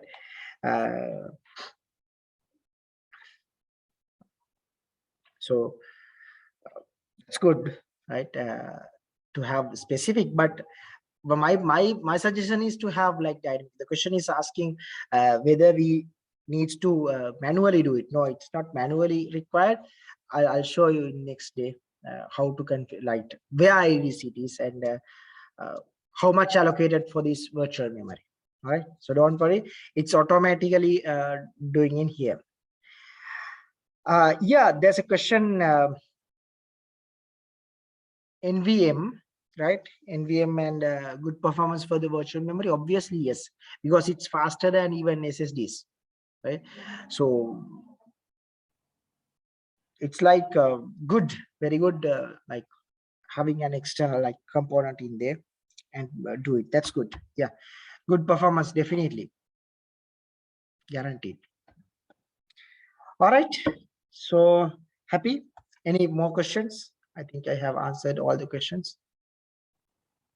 If you have any questions, you can ask even in the document, Google Doc, anonymously. If you don't like to speak, no worries at all. I think you have collected 3 marks today, or 3 points, which is added for your CS. So congratulations. Easy marks, right? Easy marks. I'm giving easy marks to get a good result. All right. No questions further. So make sure to go through this video, not only my video, go some other external resources, a lot of other materials available. So the first time it might be confused, but if you go some additional materials time to time, you might be able to understand a little bit detailed and more informative information for this under this subject area. This is very vast. It's not a very limited, it's a very detailed subject area. Even you might able to learn 4 years of this the same thing, right?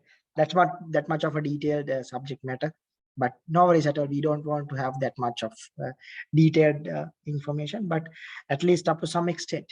All right, okay.